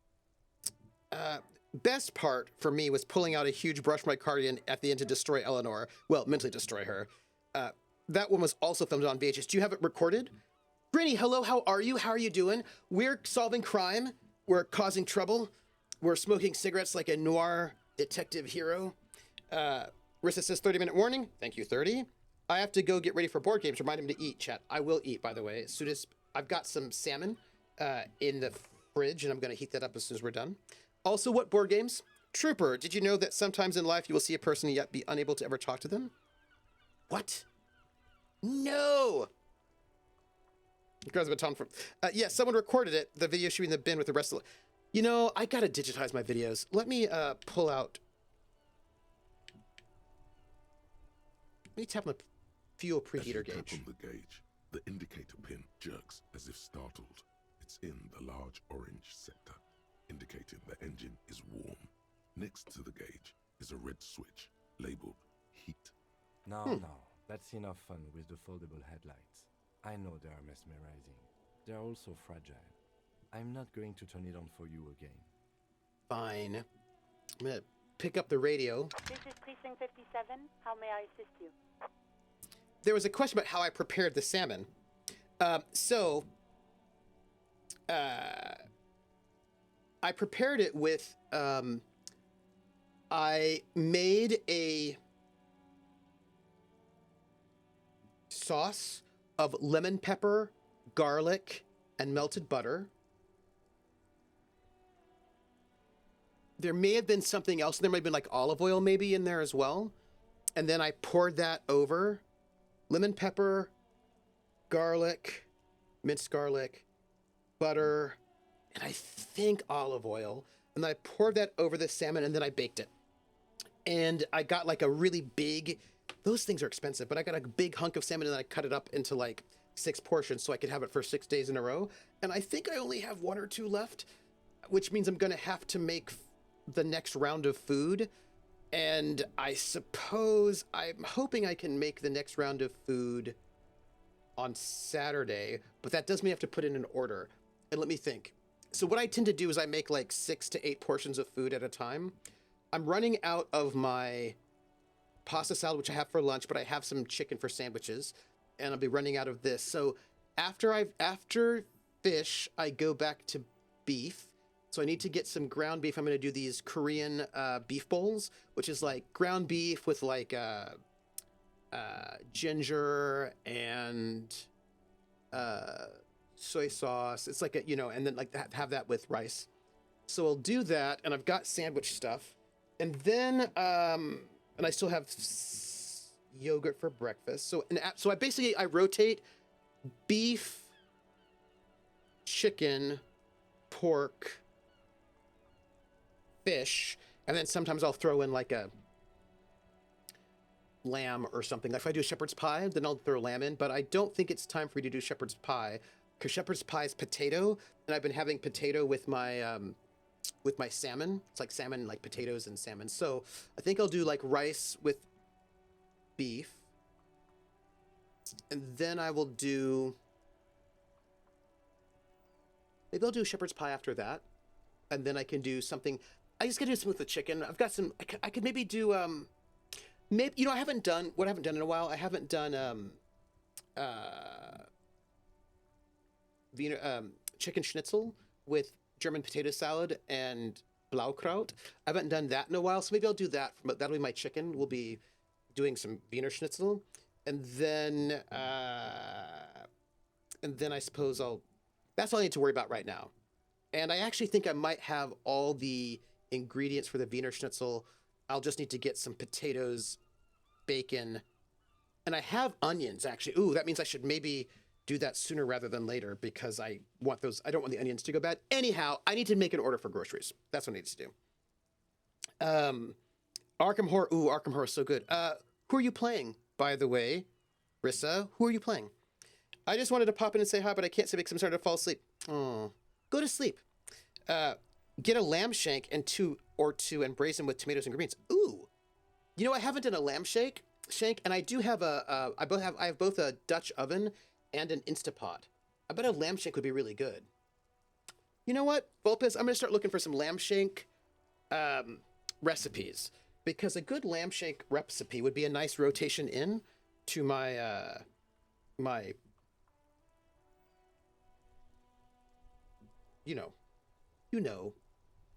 my rotation. So it's funny because actually I don't because I rotate through. I don't necessarily eat red meat. I still haven't heard back from the database people. Try calling again later. Is there anything else I can do for you? Well,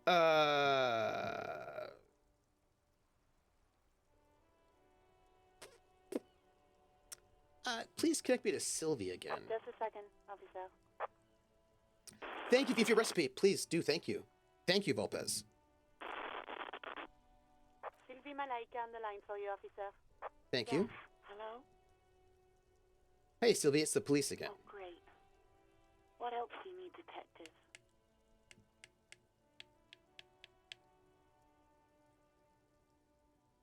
Have you seen my gun? Please, no. Not this again. Everyone saw you were trying to Yeah, impress okay. some people with it. Everyone was... Yeah, okay. Anything else? I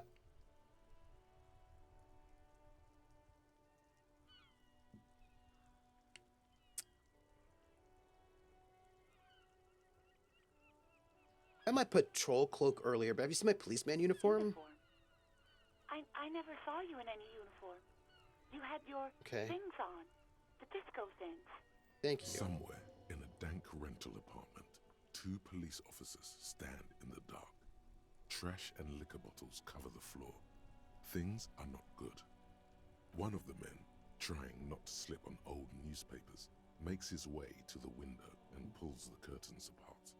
Roaches scatter as the light comes in. I suspect this is where I live. God damn. Officer Michelle Elfboy Williams speaks to himself. His partner, Sundance Fisher, looks at the patrol uniform he's wearing, then at an identical suit frame on the wall. It's blue and covered in dust. Let's get the fuck out of there. He turns to Williams. He hasn't been here in days.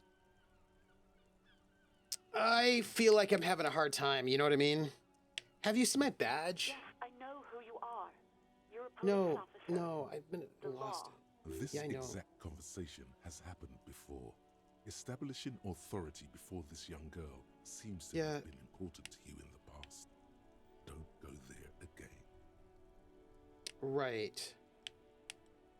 Wait. How did you first learn I'm a police officer? You told me back in the whirling. You told everybody, and so does your badge. I don't need to hear about it anymore. No, but my badge is missing. Have you seen it anywhere? Oh, no, I haven't. Sorry. Oh, okay. Real policemen have uniforms too, by the way. Where's Would you? yours?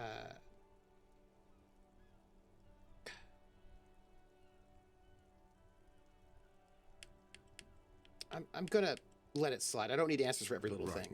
It's better to not ask too many questions, lest people start thinking you're a cop or something. Yeah. So, you quit your job at the Whirling. Why? You mean, why did I leave the bar?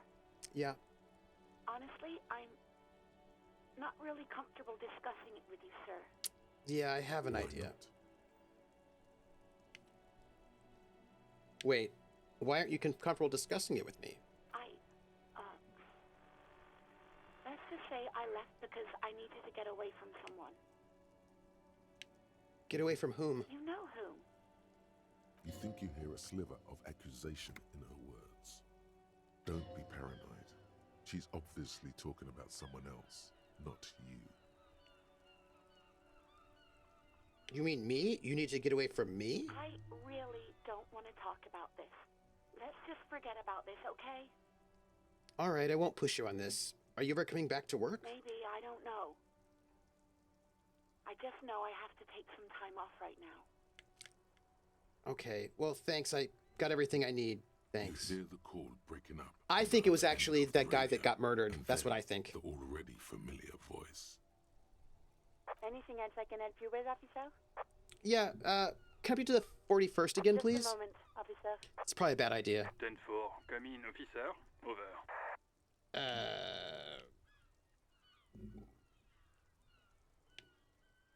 This might sound odd, but there's some personal details I'd like to discuss. We're not going to talk about my gun. Sir.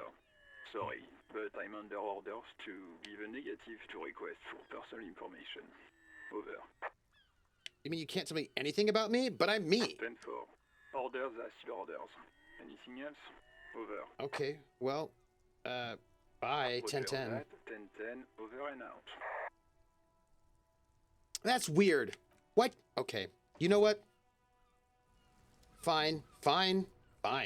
You know what? It's fine. I don't care. I've got 20 minutes. I get to hang out with my pals over here, my battle buddies.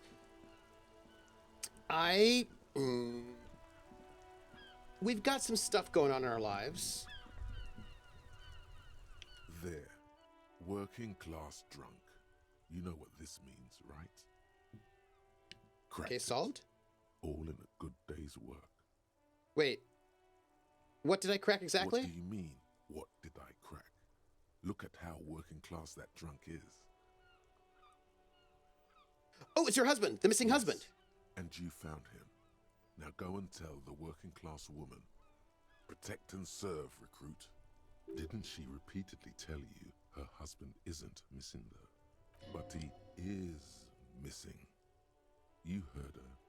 The worry in her voice.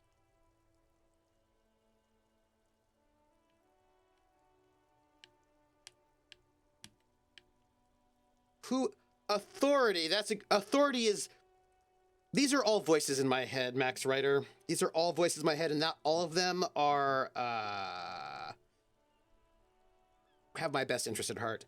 They're all my skills, actually. These are all my skills, and also voices in my head. This doesn't add up. I'm only making a fool of myself. Make any sense? Does honor? You're not a filthy philosopher. You're an officer of law.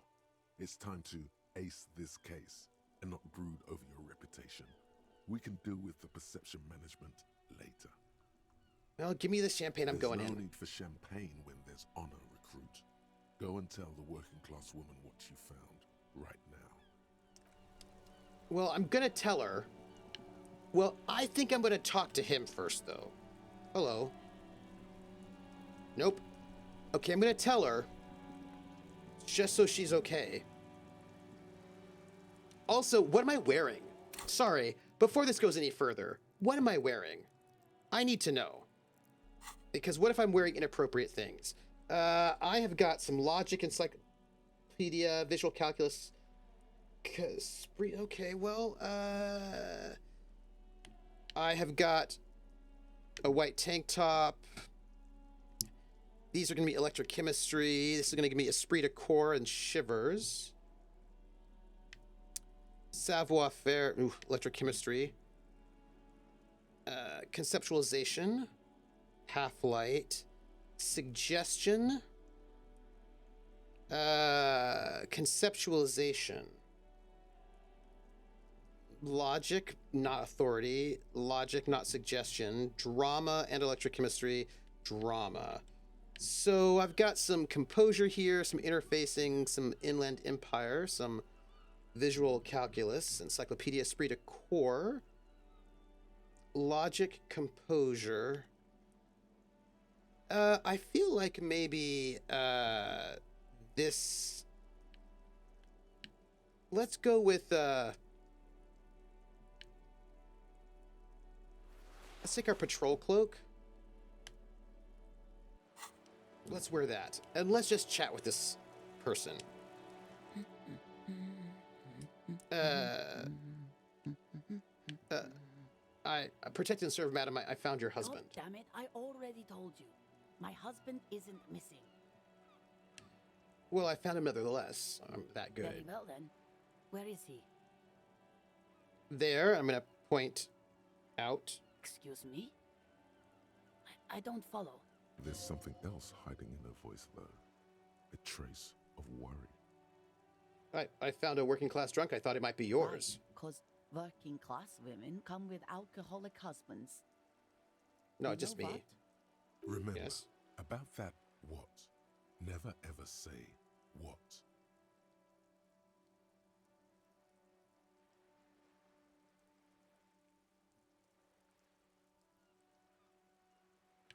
I'm not saying what. You were right. I do have an alcoholic husband. Although not that one. Ah, blam. Knew it. But you told me your husband's all I right. did, and he is. He's also an alcoholic. So he's missing as no, well. He's not. Or maybe he is. I don't know. He's probably in the park or in Shamrock somewhere, drinking with his friends. She looks away. Oh, I ran through the dog walker, the solo version of the scenario sold with the Miskatonic wallet by the Lovecraft. It was excellent. By the way, I ordered that because they had a Black Friday sale. So it was like I got it for 20% off. So I have ordered that wallet, which is going to come with that scenario. And it's on its way to me. I suppose it's not going to be PDF-y, but I'm going to get it. So I'm very excited for it. Thank you, 15, Hawkeye. I haven't seen him for... Well, to hell with him. She's completely forgotten about her books, staring blank into the distance instead. There. She's worried now. The solo scenario is a PDF. I'm sure they must have sent me an email. I'll have to double check my email. Because I ordered it on Friday, Saturday. I ordered it. I'll have to just check my email because I don't think I downloaded it. You get a link with the wallet. Oh, is the link inside the wallet? It's in the what's in the wallet thing. I will look.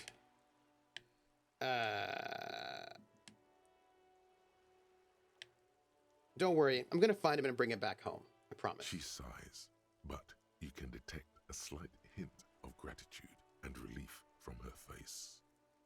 All right, go ahead. Do you have any questions? What does your husband look like? So let me know. Is it something that I have now already, or do I have to wait for the wallet to come? Honestly, not that different from you. Oh. There's a sheet of paper that tells you what you get. There's a link for the solo dog walker in there. In the wallet itself, when it arrives with me, I'll have it. Yeah, I got it. Thank you. So let me guess, he's disco? Oh, thank God, no. It hasn't come down to this yet. Why do you say that your husband resembles me then? Well, he's slightly chubby. I see. What else? He was wearing a dark brown leather jacket with a bright blue inner lining. The lining is hand-sewn. I made it myself. She sighs, her voice slightly quivering when she adds, It's his cool jacket. God knows it's too cold to run around in this, but he refuses to change. Correct. It was physical. Sorry, I was not clear. No worries. You never know today. Who cares about the cold when you have your cool jacket to wear? You can completely sympathize. It's true. I even tried throwing it away once, but he just dug it out of the bin. Can you believe it? She looks back at me, shaking her head. Well, that jacket is really that cool. I can totally understand. Well, what can you do? I hope that at least that extra lining helps him keep warm at night. I wouldn't like him to catch cold. She's thinking about him out in the cold, in some park, or on the coast. And it's making her more and more worried. When did you last see him? Yesterday morning, he went to the library. He went to retrieve my book, and he promised he'd walk straight back home. I see. Because we talked about this. We talked about not wandering off again. I don't know what to do. I honestly don't know what to do with his addiction. Just makes me feel weak. I understand. I have a PDF of both the solo, which is the only way you get it, and the actual scenario. I forgot that. So both are available as PDF. Oh, nice. Gone for around 36 hours then. Damn, this is a missing persons case. And you get both of them when you get the wallet, yeah? She turns away from you in an attempt to recover. I think I got it. Thanks. So you are going to look for him? Yes. She genuinely wants you to know. Don't make her ask. Yes, I will bring him back home to you. Thank you. Please do. Even though I'm sure he will return home by himself. I'm still sure of that. She tries to maintain a brave front, even though her eyes reveal the opposite. I'm sure he will too. When he does, would you let Precinct 57, Kim Kitsuragi, know? He gives her a slip of paper. I will. Of course, officer. As I said, it's probably nothing.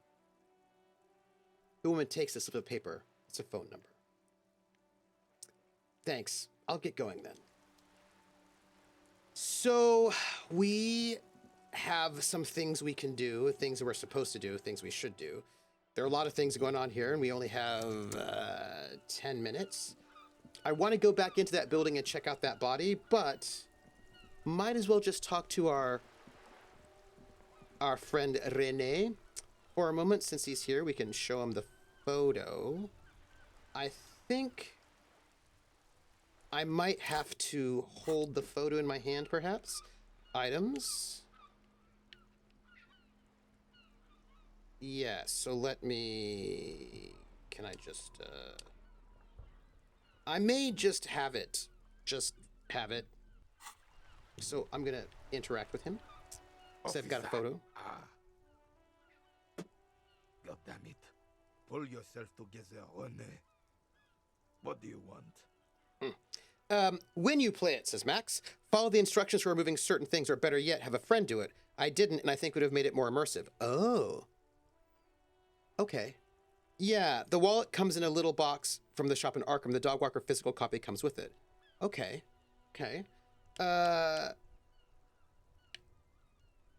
My drama is very low. I don't have that right now. I can make my drama more dramatic, but we'll wait. Rene, I found your guard booth. Yes. The Debardeurs Union pays me to stand vigil during the night. Not out of any political allegiance, mind you. I'm an old man. Don't sleep more than a few hours every night anyway, and money is tight. He adds with a slight sigh. He feels like he has to justify himself for some reason.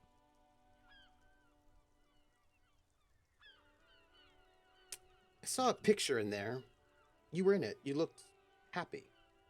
Who's the girl? She is nobody. This is none of your concern, and I refuse to discuss my private affairs with the RCM. His features stiffen and he gets a cold look. The lady is Jeanne-Marie Beaulieu, and she sure as hell wasn't a nobody. Gaston speaks with a soft voice. You must have seen something on the night of the murder. Your booth looks right into the yard. Yes, it does. Unfortunately, I wasn't working that night. Been on a 2-week leave since last Monday. So who was working your... Ooh. Hold on. Why are you on a leave? It's a private matter. Nothing to do with your investigation. All right. I think the solo dog walker might be my favorite solo scenario so far. There's actually written out dialogue, and it's very good. Ooh. I'm going to be doing 2... So, the last 2 weeks of December, after the Gamblers finishes, I'm going to be going solo those 2 nights. I don't know what I'm going to do yet, because that's like before Christmas and New Year's, and I think it'll be hard to get a group together. But I am planning on... I'm working right now on trying to organize the group sessions I'll be running before we do the next season of the Gamblers. I'm trying to go and see if we can finish up the Sandman and also Twilight Road. Those are things that I'm working on. But we'll see. You know, and I've got some other things I'm working on too, so I've got to send off some invitations. I forgot the thing I wanted to tell you all.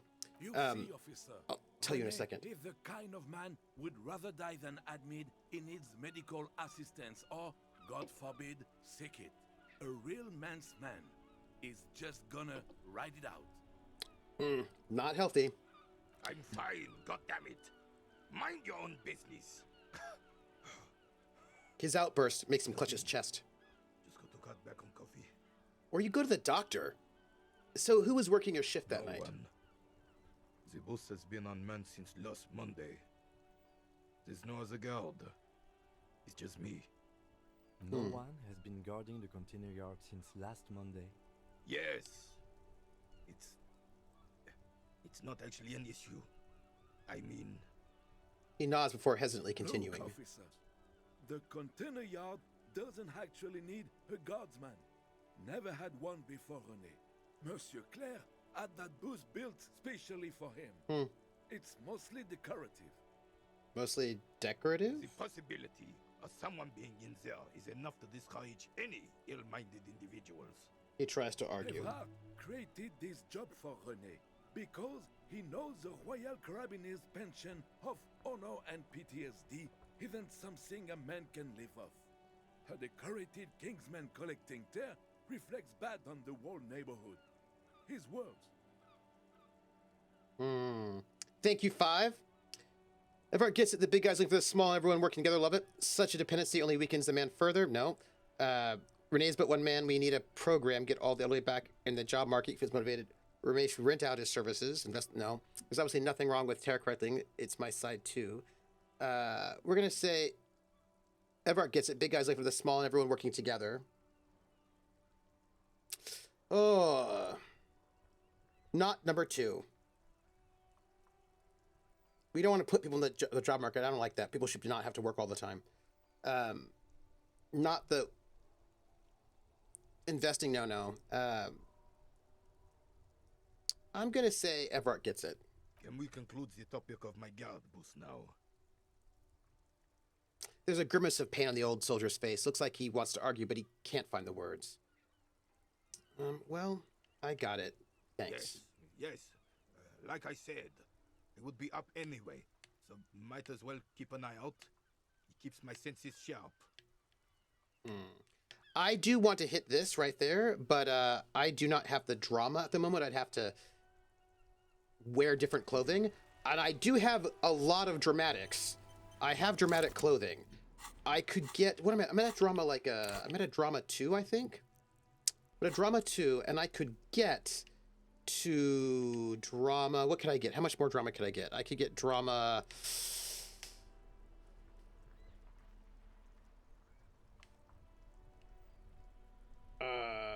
I could add 2 more drama, but that would give me a drama 4, and that's a... I think it still wouldn't be the best roll ever, so we'll hold off on that. So here's the thing. We have many things to do at the moment. Worn and beaten wooden ergonomics of the bench do And not we only look have overly comforting. 3 minutes. We can sit on benches after we've solved the murder. Let's go. Okay. You can revisit the bench if you ever need to pass the time when Lieutenant Kitsuragi is gone. Thank you.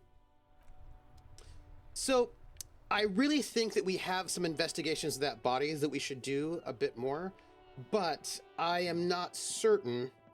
There is a woman up there that I really want to talk to, and I don't know how to find her yet. But I'm not certain. Oh, well, here we go. Fast wait. Oh. 2 cables are plugged into the breaker box. The red one leads to the ice bear fridge, and the black one to the ice cream maker nearby. There's like a bit of a mystery here, you know? And I feel like, This orange machine is buzzing like an old submarine. It has a hand-cranked ice cream churner on top and an electric freezer that appears to be frozen shut. oh, my pry bar is not strong enough. Let me turn the ice cream crank. Turning the crank feels oddly satisfying, like stirring your childhood dreams. In the distance, you hear water dripping. It's all gone now. You'll never become a poet or an entrepreneur. So my pry bar's not strong enough, which is not great. That's a minus 20. I feel like... Well, hold on a second. The freezer appears to be frozen shut. I think we unplug that ice cream machine.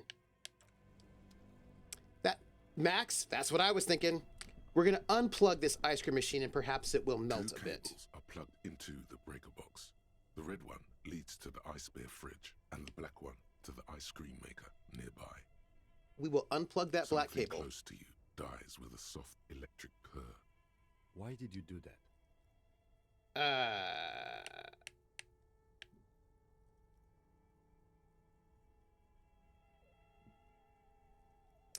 Because it's black, the color immeasurable cosmos. The lieutenant raises his brows, but doesn't say anything.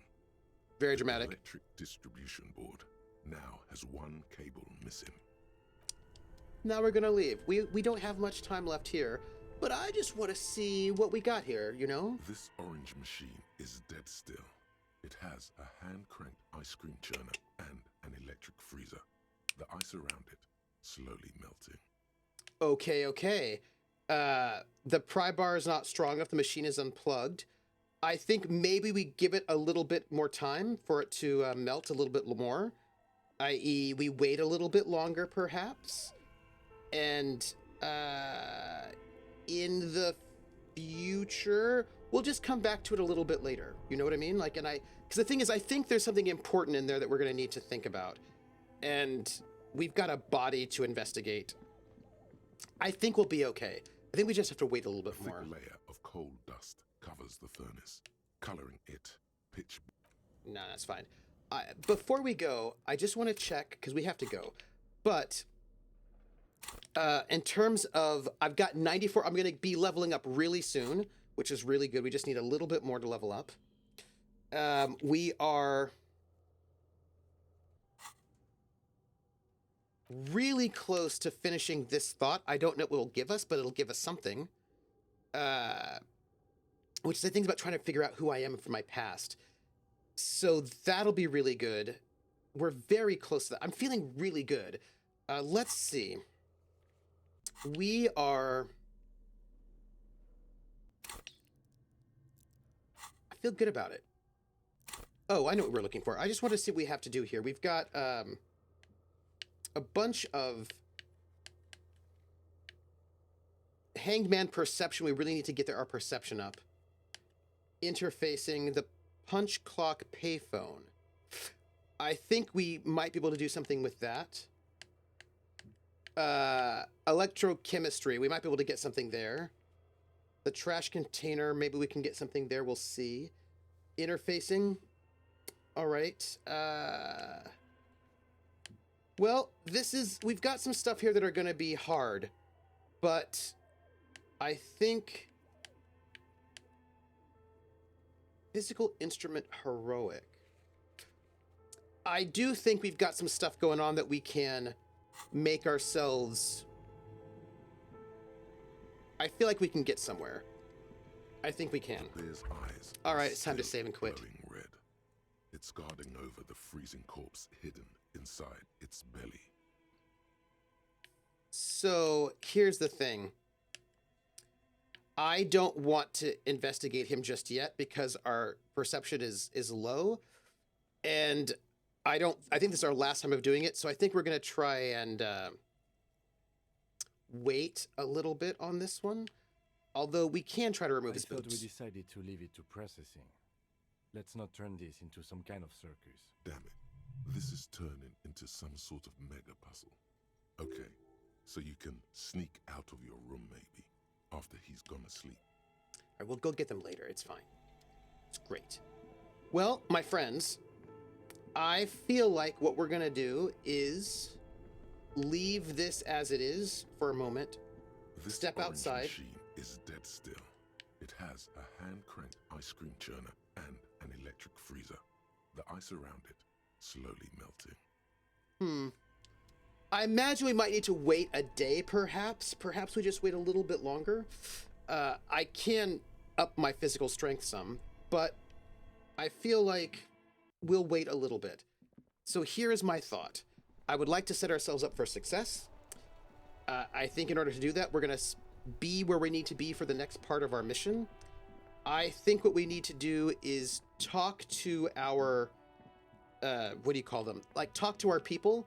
Not now, because we're going to finish the session right now. But I think we're going to put ourselves here to talk to that racist guy and end our session. Save game. That's it. That's it. Main menu. Confirm. Okay, so first off, that was awesome. Hey, we got a lot done, don't you think? I think we got a lot done. And I didn't tell you the thing I want to tell you. Somebody was talking about what they wanted in RPGs. They're like, I want RPGs where... Somebody's like, are there any games where there's a difference between dodging, blocking, and parrying where, like, they actually do something? Are there any games like that? I was like, GURPS. Obviously. And then somebody different from the original poster says, like, oh no, GURPS is actually doesn't do anything interesting with defenses because there's no choice. You just pick the best one. And I was like, well, yeah. People always pick the best defense, but there's still different choices between what is the best defense. They're like, well, no, if you're just really good at dodging, you just dodge all the time. If you're really good at blocking, you just block all the time. If you're really good at parrying, you just parry all the time. And I was like, well, any person who's really good at blocking is going to try to block most of the time, but you can't always block. And if you can't block, you have to make a different choice. And sometimes there are different things that'll be more useful in different moments.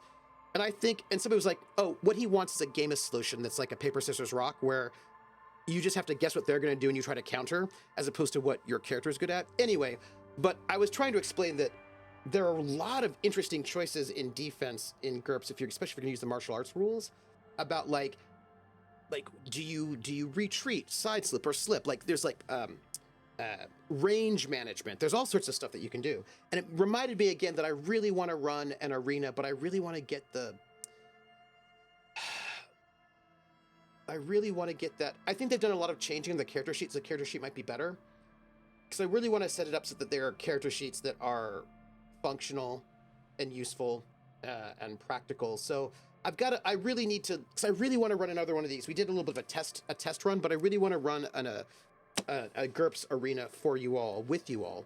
But I want to make sure I can get the logistics to be useful. But I just want I was reminded again about how I want to do that again. So just know it.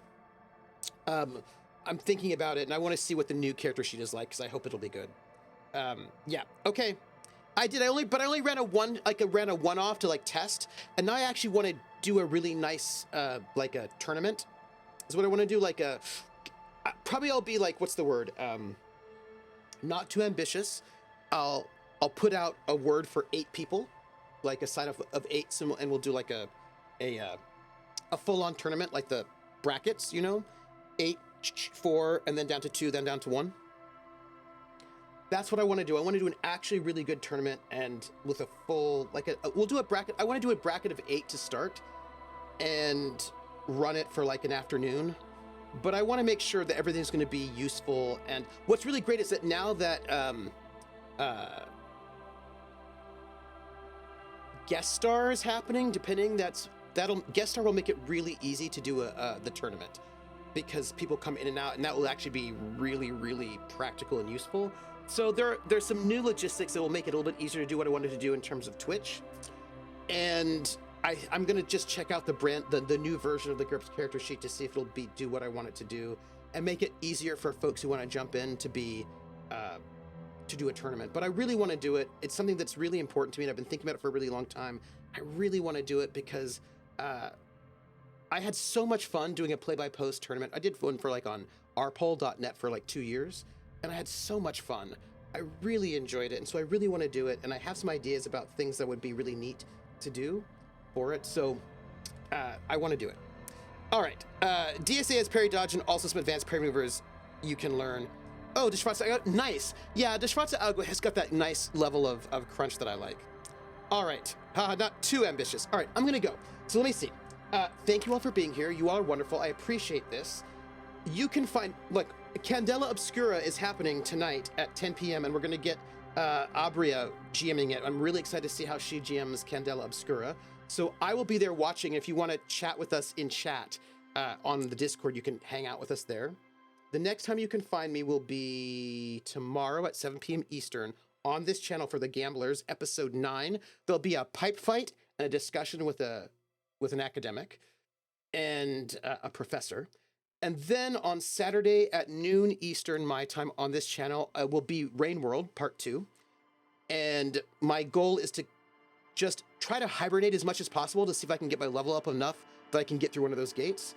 And then Sunday night at 8 p.m. will be the return of Carousel Court over at Praxagorthus Mephore's channel. And then Monday was going to be Vampire, but because of flooding in Simon's basement, we're going to have to hold off on Return of Vampire until the Monday after next. So that will be what I've got going on. And that's it. I will check you all later. I thank you so much. You can find me at TrooperSJP here and on YouTube. If you hang out on the YouTube, subscribe, because that'll be helpful, because I need more subscribers. And then you can follow me at TrooperSJP also on Blue Sky. You can find me at Academic Foxhole on Twitter and also Patreon. And also we've got a merch store, which is like TrooperSJP, fourthwall.com with really cool merch. And I think that's all of the stuff. And I'm going to go. I've got a bunch of stuff I want to do to catch up on. I've got a bunch of prep to do for that pipe fight tomorrow. And I've got some Candela Obscura. And I'm going to go eat some dinner. Thank you. You are all wonderful. And I will catch you all on the flip side, everybody. Bye.